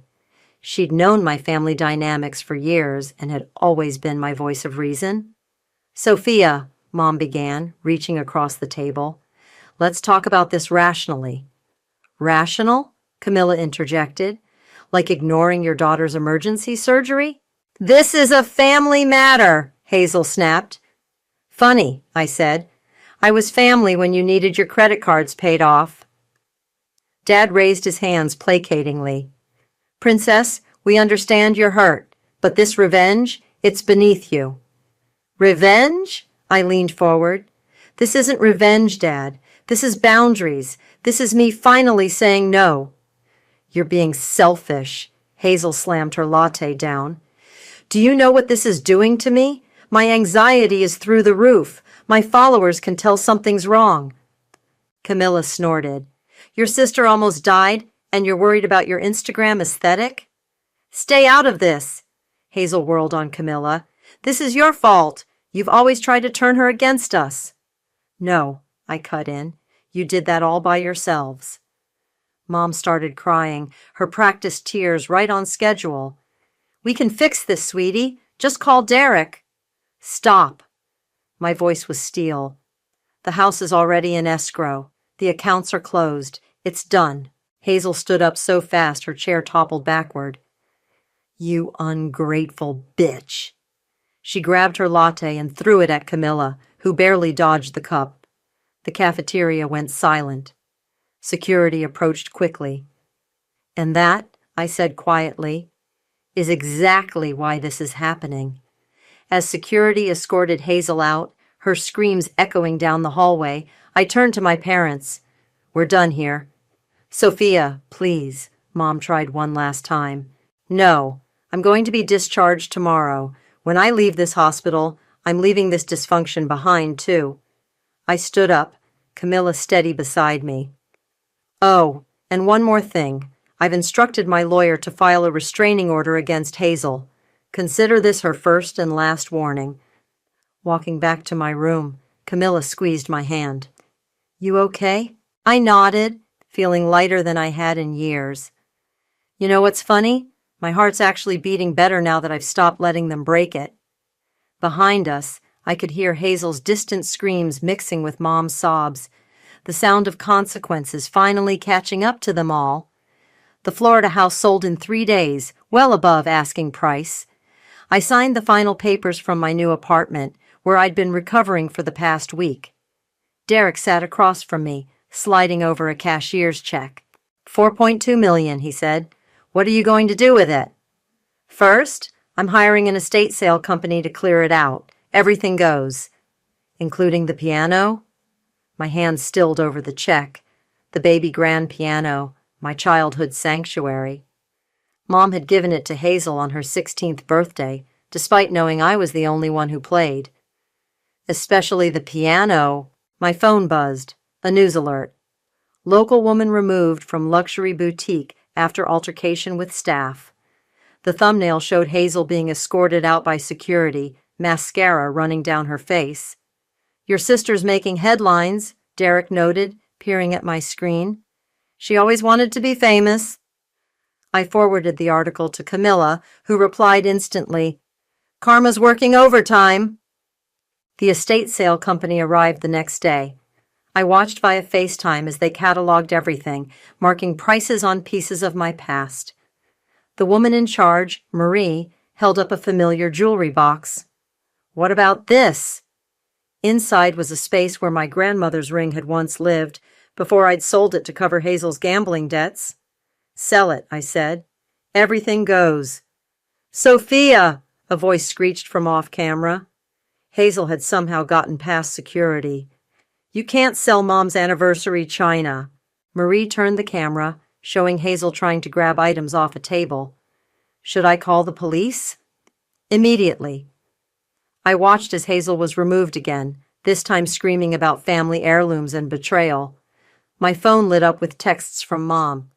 "How could you sell our memories? Your father is heartbroken. That piano was for Hazel.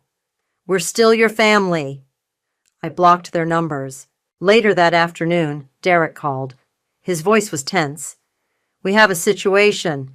Hazel tried to file for temporary conservatorship over you." "She what?" "She's claiming your cardiac event affected your mental capacity. Says your erratic behavior proves you're unfit to manage your affairs." I laughed, but there was no humor in it. "Let me guess. She's volunteering to manage my money for me?" "Got it in one. Don't worry, it's ridiculous. No judge would Fight it," I interrupted. "Hard, make it expensive, and Derek, countersue for harassment."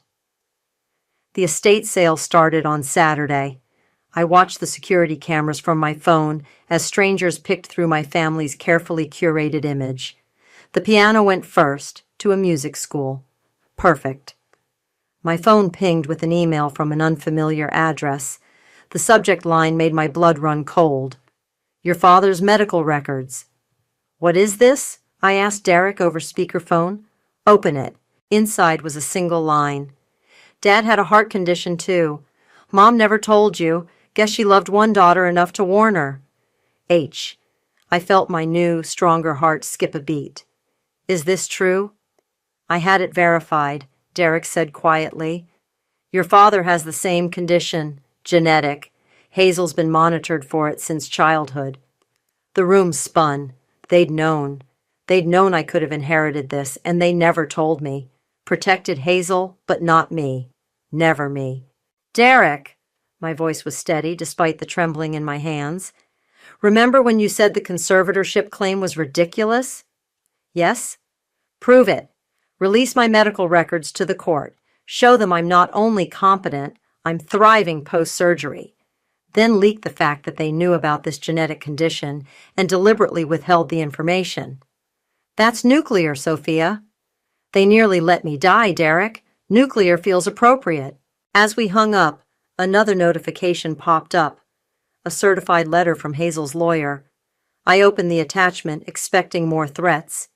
Instead, I found myself staring at a photo. Me at 12, standing protectively beside 6-year-old Hazel.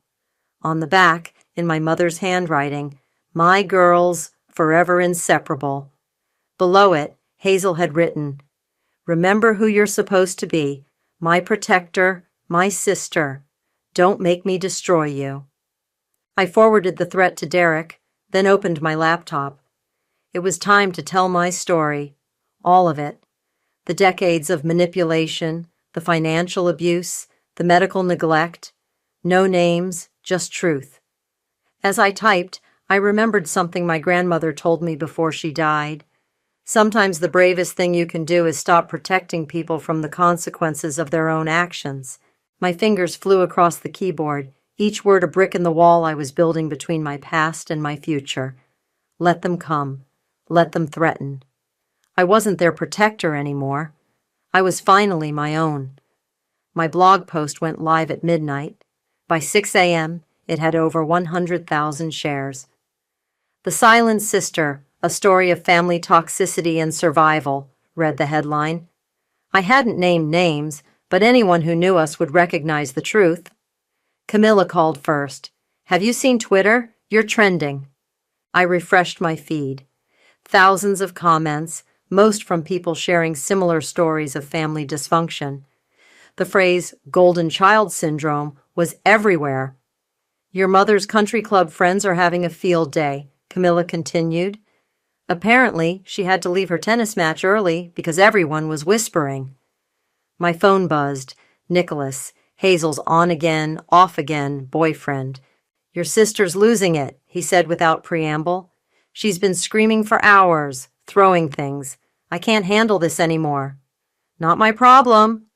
"She says you're lying about everything, that you're just jealous of her." I laughed. Ask her about Dad's heart condition. Ask her why they never told me I could die from the same thing that almost killed me last month. Silence. Then, they knew? Since we were kids. Hazel got tested. I didn't even know it ran in the family. Jesus Christ. He exhaled heavily. I'm done.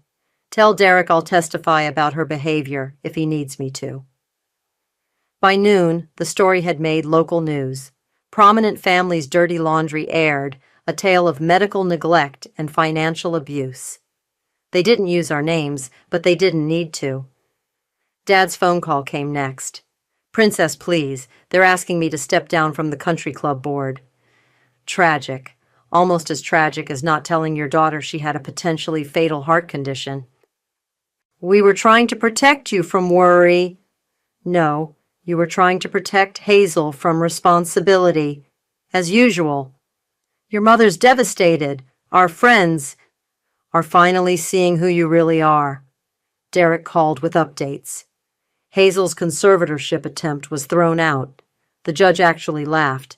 But there's more. She sent a cease and desist letter claiming your blog post caused her irreparable trauma. Perfect. Counter with the medical records. Already did. Her lawyer withdrew the letter in under an hour.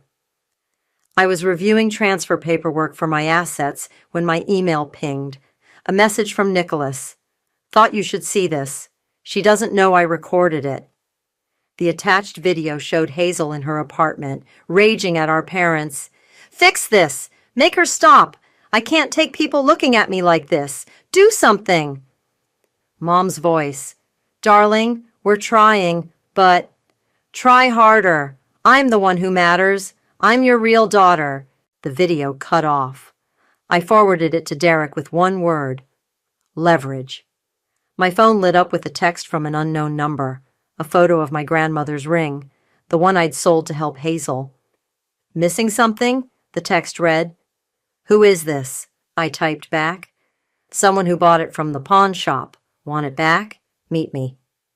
I blocked the number and called Derek. They're getting desperate. Good, he said, because I just filed the harassment suit. And Sophia, the ring thing, that was amateur hour. I bought your grandmother's ring back months ago. It's in my safe. Tears pricked my eyes. You did? Of course. I knew you'd want it back someday. That evening, my blog post hit national news. My inbox flooded with interview requests. Dr. Phil's producers called twice. Then came Mom's voicemail. She was crying, screaming, apologizing, all in the same breath. Please, sweetie, we can fix this. Tell everyone you were confused. Say you made it up. We're your family. I played it for Camilla over wine. Wow, she said. She actually sounds sincere. She's not. Listen carefully. She's not saying she's sorry for what they did. She's sorry they got caught. My phone buzzed again. A news alert. Local socialite has public meltdown at charity gala. The photo showed Hazel being escorted out again. Your sister's really committing to this spiral, Camilla observed. She's never faced consequences before. She doesn't know how. I opened my laptop and began typing again. Not another blog post. This time, it was an email to my realtor. Subject line. Looking for properties in California. Running away? Camilla asked, reading over my shoulder. No, I replied, thinking of the grandmother's ring waiting in Derek's safe. Running towards something better. As if on cue, Mom's number flashed on my phone. For the first time in my life, I didn't feel the urge to answer. Some bridges aren't meant to be repaired. Some fires need to burn until there's nothing left but truth in the ashes. The family home looked smaller than I remembered. I stood in the driveway, keys in hand, staring at the colonial facade that had housed so many carefully curated lies. Want me to go in first? Camilla asked from beside me. No, I need to do this. I'd come to collect the last of my belongings before the move to California. Derek had arranged for police presence, just in case, but the cruiser parked discreetly down the street still felt surreal. The front door opened before I could use my key. Mom stood there looking oddly diminished without her usual perfect makeup. You brought security? Her voice cracked. I brought witnesses, I corrected, nodding toward Camilla and the police officer now walking up the drive. Dad appeared behind her. Princess, this is unnecessary. After Hazel's latest stunt, I'd say it's very necessary. They stepped aside, letting us enter. The house smelled of desperation and Chanel No. 5, Mom's stress-cleaning signature. I'm here for my things, I said, heading toward the stairs. Just my childhood photos and some documents. Wait, Mom called out. There's something you need to know first. I turned, watching her twist her wedding ring, her tell for incoming manipulation. You should sit down for this. I'll stand. She exchanged looks with Dad, who nodded slightly. It's about your adoption. The word hung in the air like smoke. Camilla grabbed my arm, steadying me. My what? You're not... Mom's voice wavered. You're technically your Aunt Sarah's daughter. When she died, we took you in. You were only 2. We never told you because we wanted you to feel like real family. The room tilted. Aunt Sarah, Mom's sister who died in a car accident. My mother. My actual mother. Dad stepped forward. We loved you like our own. Stop. My voice was ice. You loved me like your own? You let me believe I was your biological child while withholding life-saving medical information because it wasn't actually genetic for me? You prioritized your biological daughter while I paid her bills, cleaned her messes, and nearly died alone? We didn't want you to feel different, Mom protested. Different? I laughed, the sound harsh even to my own ears. You mean like how you treated me differently my entire life? Heavy footsteps on the stairs announced Hazel's arrival. Oh, good. She finally knows she's not really my sister. I'm not? I turned to her. Then I guess I'm not really responsible for you anymore. All those years of guilt, of obligation, they never belonged to me, did they? You ungrateful, Hazel started, but Mom cut her off. We gave you everything, Mom cried. A home, an education, opportunities. No, I interrupted. I earned those things, every single one of them, while you were busy coddling your real daughter. I walked to the stairs, pushing past Hazel. In my old room, I found the box I'd come for. Photos, documents, memories. At the bottom, wrapped in tissue paper, was a small frame.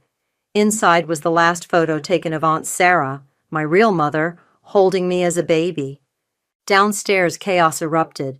Hazel was screaming about inheritance rights, Mom was sobbing about family loyalty, and Dad was trying to talk over everyone about reasonable discussions. I descended the stairs with my box, the police officer moving closer. That's my baby photo album, Hazel shrieked, lunging for my box. The officer stepped between us. Actually, I said calmly, these are Aunt Sarah's photos, my mother's photos. I'm taking what's mine and leaving what never was. You can't just walk away from this family. Mom grabbed my arm. I shook her off. I'm not walking away from my family. I'm walking away from people who kept me around as a convenient backup plan. There's a difference. We'll sue, Hazel screamed. We'll take everything. Go ahead. I reached the door. But remember, I have proof of financial fraud, medical neglect, and now, proof that you knowingly withheld my adoption status while using it against me. Want to see how that plays in court? Silence fell. I turned to them one last time. You know what's funny? You kept this secret thinking it would make me feel less like family. But knowing the truth, it finally sets me free. I'm not your backup daughter. I'm not your ATM. I'm Sarah's daughter, and I'm done carrying your burdens. Camilla opened the door, sunlight streaming in.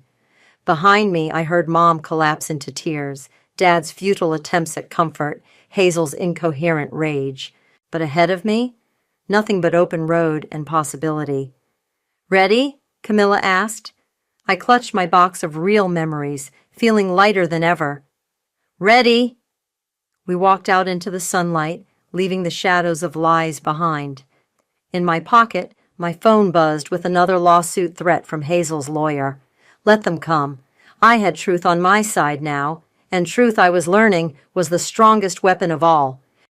The California sun streamed through my office window as I finished typing my last blog post. My heart, now steady and strong, kept perfect rhythm with the keyboard clicks. And that's how I learned that family isn't about blood or obligation, I wrote. It's about choice. Every day, we choose who we let into our hearts. My phone lit up with Derek's call. The lawsuits are officially dismissed, he announced. All of them. The judge called them, and I quote, frivolous attempts at financial manipulation. How's Hazel taking it? Not well? Have you seen the tabloids? I pulled up the latest headline. Socialite's public meltdown goes viral. My sister ruined my life. The video showed Hazel throwing drinks at paparazzi outside a Manhattan restaurant. She's trending again, I said. Not the kind of fame she wanted. Speaking of trending, Derek continued, your blog has over 1 million subscribers now. The publishing deal looks solid. I glanced at the contract on my desk. My story, our story, was becoming a book. Not for revenge, but for others trapped in similar cycles of family toxicity. A notification popped up. Mom had sent an email. The subject line read, Your father's birthday. Inside was a photo of our last family vacation before everything imploded. Below it, she'd written, We miss you. Can't we just go back? I clicked delete. My doorbell rang. Camilla stood outside with 2 coffees and a small package. Special delivery from Derek, she announced, handing me the box. Inside, nestled in velvet, was my grandmother's ring, the one I'd sold for Hazel, the one Derek had rescued, but now it sat on a new chain, transformed into a necklace. Derek said you might want to wear it differently now, Camilla explained. New meanings for new beginnings. I fastened it around my neck just as my laptop chimed. A donation confirmation. I'd just funded a year of cardiac screening for low-income families through my local hospital. The program was named after Sarah, my real mother. Your support group starts soon, Camilla reminded me. Ready? I logged into the video call where dozens of faces appeared, all people who'd found their own strength through my story. We weren't just healing ourselves, we were building something new. Welcome, everyone, I began. Today we're talking about setting boundaries without guilt. Halfway through the session, my phone buzzed. A text from Nicholas. Thought you should know, Hazel's trying to sell a story to the tabloids about your adoption. But don't worry, I sent them the video of her admitting to financial fraud instead. I smiled. Karma really was working overtime. Another email arrived, from Dad this time. The subject line made me pause. I'm sorry. For what it's worth, he'd written, I was wrong. We were all wrong. Not just about how we treated you, but about what family means. You're stronger than any of us ever were. For the first time, his words held no power over me. I didn't need his approval or his apology. I was no longer that girl desperate for her family's love. The support group session ended with our usual affirmation, we choose ourselves today. Camilla pointed to my laptop screen. Look at your blog comments. A new message stood out. I left my toxic family today. Your story gave me courage. Thank you for showing me that walking away isn't giving up. It's growing up. I touched my grandmother's ring, now resting over my heart instead of weighing down my hand. Ready for dinner? I asked Camilla. The new Thai place has outdoor seating. Always. Oh, and I invited someone from your cardiac support group, that writer who also survived family drama. She seemed cool. Outside, the sunset painted the sky in colors no paint swatch could capture. My phone buzzed one last time, Hazel posting another rant about family betrayal. I turned off notifications and smiled at Camilla. You know what? I think I'm finally done carrying their stories. It's time to live my own. We walked toward the restaurant, my grandmother's ring catching the last rays of sunlight. Behind us, a stream of comments flowed on my blog post. You helped me find my voice. I'm choosing myself today. Thank you for showing us the way out. Revenge had brought me here, but it wasn't what kept me standing. That came from something stronger, the power of choosing myself, of building a life where love didn't require sacrifice. My heart beat steady and true, no longer racing to please others or breaking under the weight of unwanted obligations. This was freedom, this was peace, and it tasted sweeter than any revenge ever could.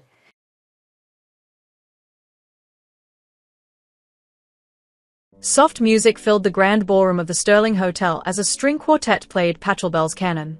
Guests laughed, talked, and admired the elegant decorations. Everything looked perfect. But for me, it wasn't. All I could hear was my stepsister Madison's loud, sharp laughter cutting through the calm atmosphere. "Oh my God, Sophia," she said, walking around me slowly like she was inspecting something cheap. "Where did you even get that dress?" She smirked and flipped her hair. Her expensive designer outfit moved dramatically as she circled me. "Let me guess," she continued, loud enough for people nearby to hear. "One of those cheap online sites? AliExpress? Wish?" I stood still, holding my glass of champagne, saying nothing.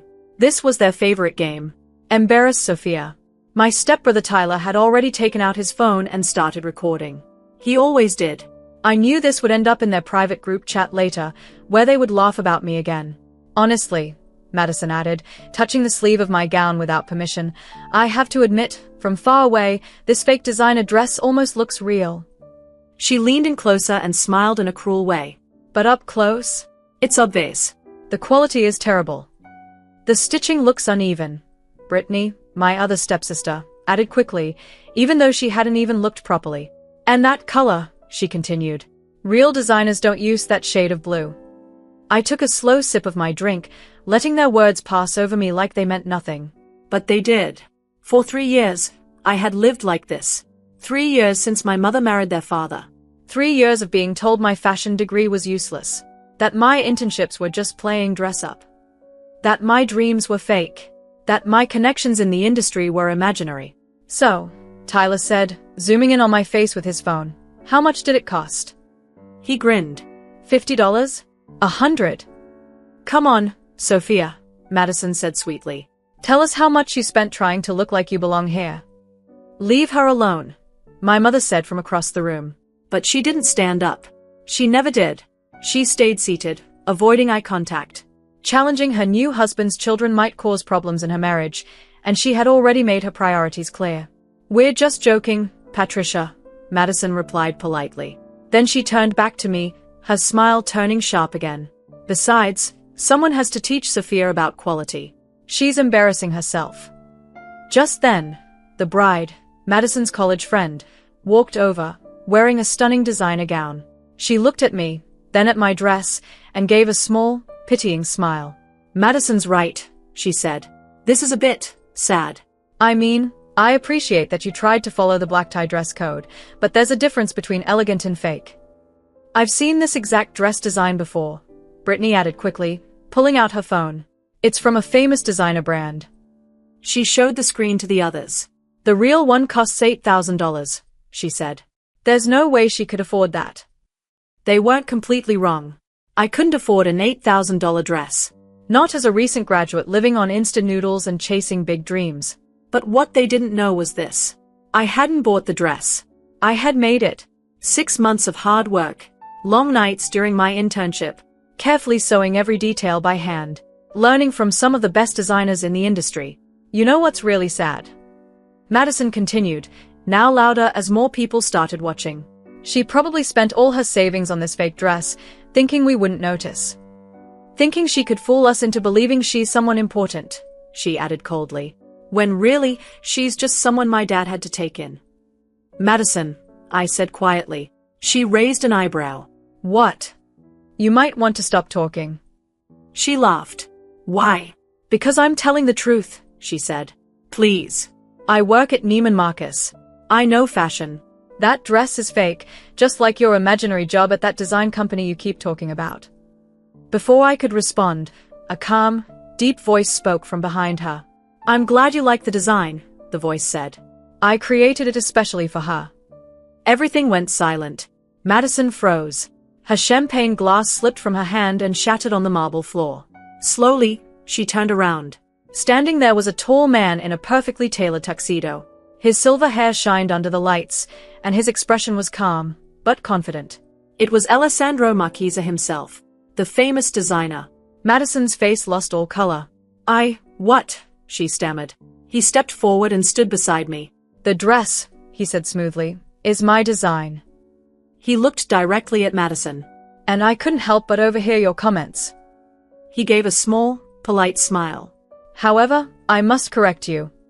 He gently touched the sleeve of my gown. The stitching is intentionally uneven, he explained. It's part of my latest collection, celebrating the beauty of imperfection. Then he glanced at me briefly. And that shade of blue, he added, was custom-made to match Sophia's eyes. It took 3 tries before everything finally came together. By then, the whole room had gone completely quiet. The only sound left was the soft music from the quartet, who kept playing as if nothing had changed, unaware that the audience had frozen in place. Tyler stood still, his phone shaking slightly in his hand. You're actually... Before he could finish, the moment shifted. Alessandro Marchesa, the man said calmly, as if his name alone explained everything. He greeted me warmly, kissing both my cheeks. Sophia's +1, he added with a small smile. Though she did try to come alone. Something about not wanting to take attention away from the bride. He gave a playful wink toward the bride, who looked like she might faint at any second. I insisted, he continued. How often does my favorite protégé wear one of our shared creations in public? Shared. Madison repeated, the word catching in her throat like she could barely say it. Oh yes, Alessandro replied casually, taking a glass of champagne from a stunned waiter. Sophia interned with me last summer. Didn't she tell you? No one answered. How humble of her, he went on. She has an incredible eye for detail. In fact, she designed almost a third of this dress herself. The beadwork? That was entirely her idea. I only helped shape the overall structure. My phone buzzed quietly. It was a message from his assistant, his enjoying this a bit too much. The car is ready whenever you are. But, she said she was just interning at some design house, Brittany said weakly. You assumed she was lying, Alessandro corrected her, his tone turning cold. Tell me, do you often judge people without understanding them first? In my industry, that kind of thinking can ruin careers. Then, as quickly as his tone had sharpened, he turned politely to the bride. Beautiful dress, he said. Vera Wang, correct? From the 2021 collection. I presented alongside her in Milan that year. He leaned in slightly and lowered his voice just enough to make it feel like a secret. Though, between us, Sophia's dress is far more interesting. One-of-a-kind pieces usually are. The room felt even quieter now.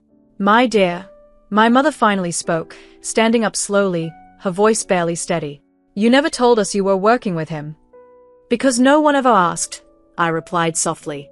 Every memory came rushing back. Whenever I tried to talk about my internship, Madison would cut me off with stories about her retail job. When I mentioned attending a fashion show in Paris, Tyler laughed and said I was making things up. When I talked about meeting buyers, Brittany joked that I probably meant selling clothes online. But, Alessandro Marchesa, Madison whispered in disbelief. His dressed Beyoncé. And now, Sophia as well, Alessandro said proudly. If her final project is anything to go by, she'll soon be designing for celebrities on her own. He looked around the table, clearly unimpressed. Have none of you seen her portfolio? He asked. No one had. What kind of family doesn't celebrate something like that? The bride quickly stepped in, desperate to fix the awkward situation. Sophia, I had no idea you were so connected, she said nervously. You should have told us. I did, I replied. At your engagement party. You told me to stop pretending and suggested I look for a retail job instead. Oh, the Bergdorf Goodman position, Alessandro said thoughtfully. They've offered her an excellent role on their buying team, but I'm hoping she'll accept my offer instead. Everyone leaned in slightly. Junior designer at Marchesa, he finished. We could really use her perspective. Madison let out a strange sound, like she'd just been stepped on.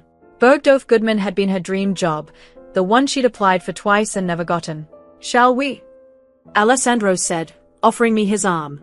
I believe dinner is being served. And I'd love to hear more about your sustainable collection idea.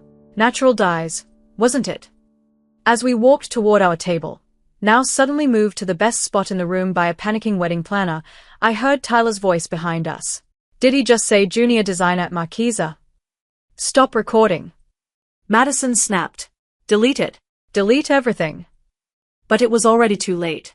All around the room, people were holding up their phones, capturing the moment. The moment when someone powerful and respected had publicly recognized me. The Sterling sisters had once laughed at a dress, without realizing it had been designed by Alessandro Marchesa himself and worn by his newest protégé. Dinner that night felt like a beautiful kind of torture for my stepfamily. Alessandro completely took over the table, telling story after story about Fashion Week. He casually dropped famous names into the conversation, as if they meant nothing. But each name made Madison shrink further into her chair. You could see her confidence slowly disappear. Then he started talking about me. Loudly. He praised my work in detail, mentioning designs, techniques, and achievements I had never even told my family about. I had always stayed quiet about my success, but he made sure everyone heard it. The way you solved the structure problem in that mermaid gown, he said, pointing his fork at me with excitement. Absolutely brilliant. I've been designing for 30 years, and even I didn't think of that approach. I shrugged lightly. It was just physics. Then I looked directly at Madison. The same physics I studied while getting my useless degree. Alessandro smiled. Not just physics, physics and poetry. The best fashion always needs both. Like your beadwork pattern inspired by constellations. I nodded. Yes. Which constellations? He asked. The ones I used to see from my mother's garden, I said quietly. The night she told me she was getting married again. I paused for a moment, letting the memory settle. I stayed out there for hours, wondering if this new family would finally feel like home. The table went completely silent. Art born from pain, Alessandro said softly. The most beautiful kind. Later, when the music started, he offered me his hand and led me to the dance floor with old-fashioned charm. You know, he said as we began to waltz, I only came tonight because you sounded sad on the phone. He smiled. But this is better than any runway show. I laughed. You're terrible. Maybe, he said. But I'm right. That Madison girl may never recover from tonight. Good, I replied. Anyone who can't see your worth deserves a little embarrassment. He spun me gracefully across the floor. Then his tone shifted slightly.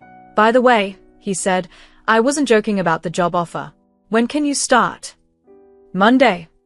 I suggested. Perfect, he said immediately. We'll announce it at next week's gala. He smirked. The one your stepsisters definitely won't be invited to, despite how quickly they are trying to become your best friends. When we returned to the table, the change was obvious. Madison was already standing there, holding a fresh drink and wearing a forced, desperate smile. Sophia, she said sweetly, I was just telling everyone how proud we are of you. Remember how I always supported your fashion dreams? I looked at her calmly. No, I said. I don't. Tyler cleared his throat awkwardly. Sophia, about your sustainable collection, he said. I know some influencers who could promote it. I raised an eyebrow. The same influencers you told I was a delusional wannabe designer last month. He had no answer. Alessandro laughed, a deep, rich laugh that caught everyone's attention. Sophia, darling, he said, you didn't tell me your family was so entertaining. Then he added casually, we should invite them to the atelier sometime. Let them see where you've been spending 60 hours a week, perfecting your craft while they thought you were just playing dress-up. Please, Brittany said softly. We're sorry. We didn't know. Exactly, I replied as I stood up. You didn't know. I looked at each of them. Because you never cared enough to know. You only saw what you wanted, a stepsister to laugh at. Someone to make yourselves feel better. I took a breath. The saddest part is, I would have shared everything with you. The late nights, the struggles, the excitement of creating something beautiful. My voice softened.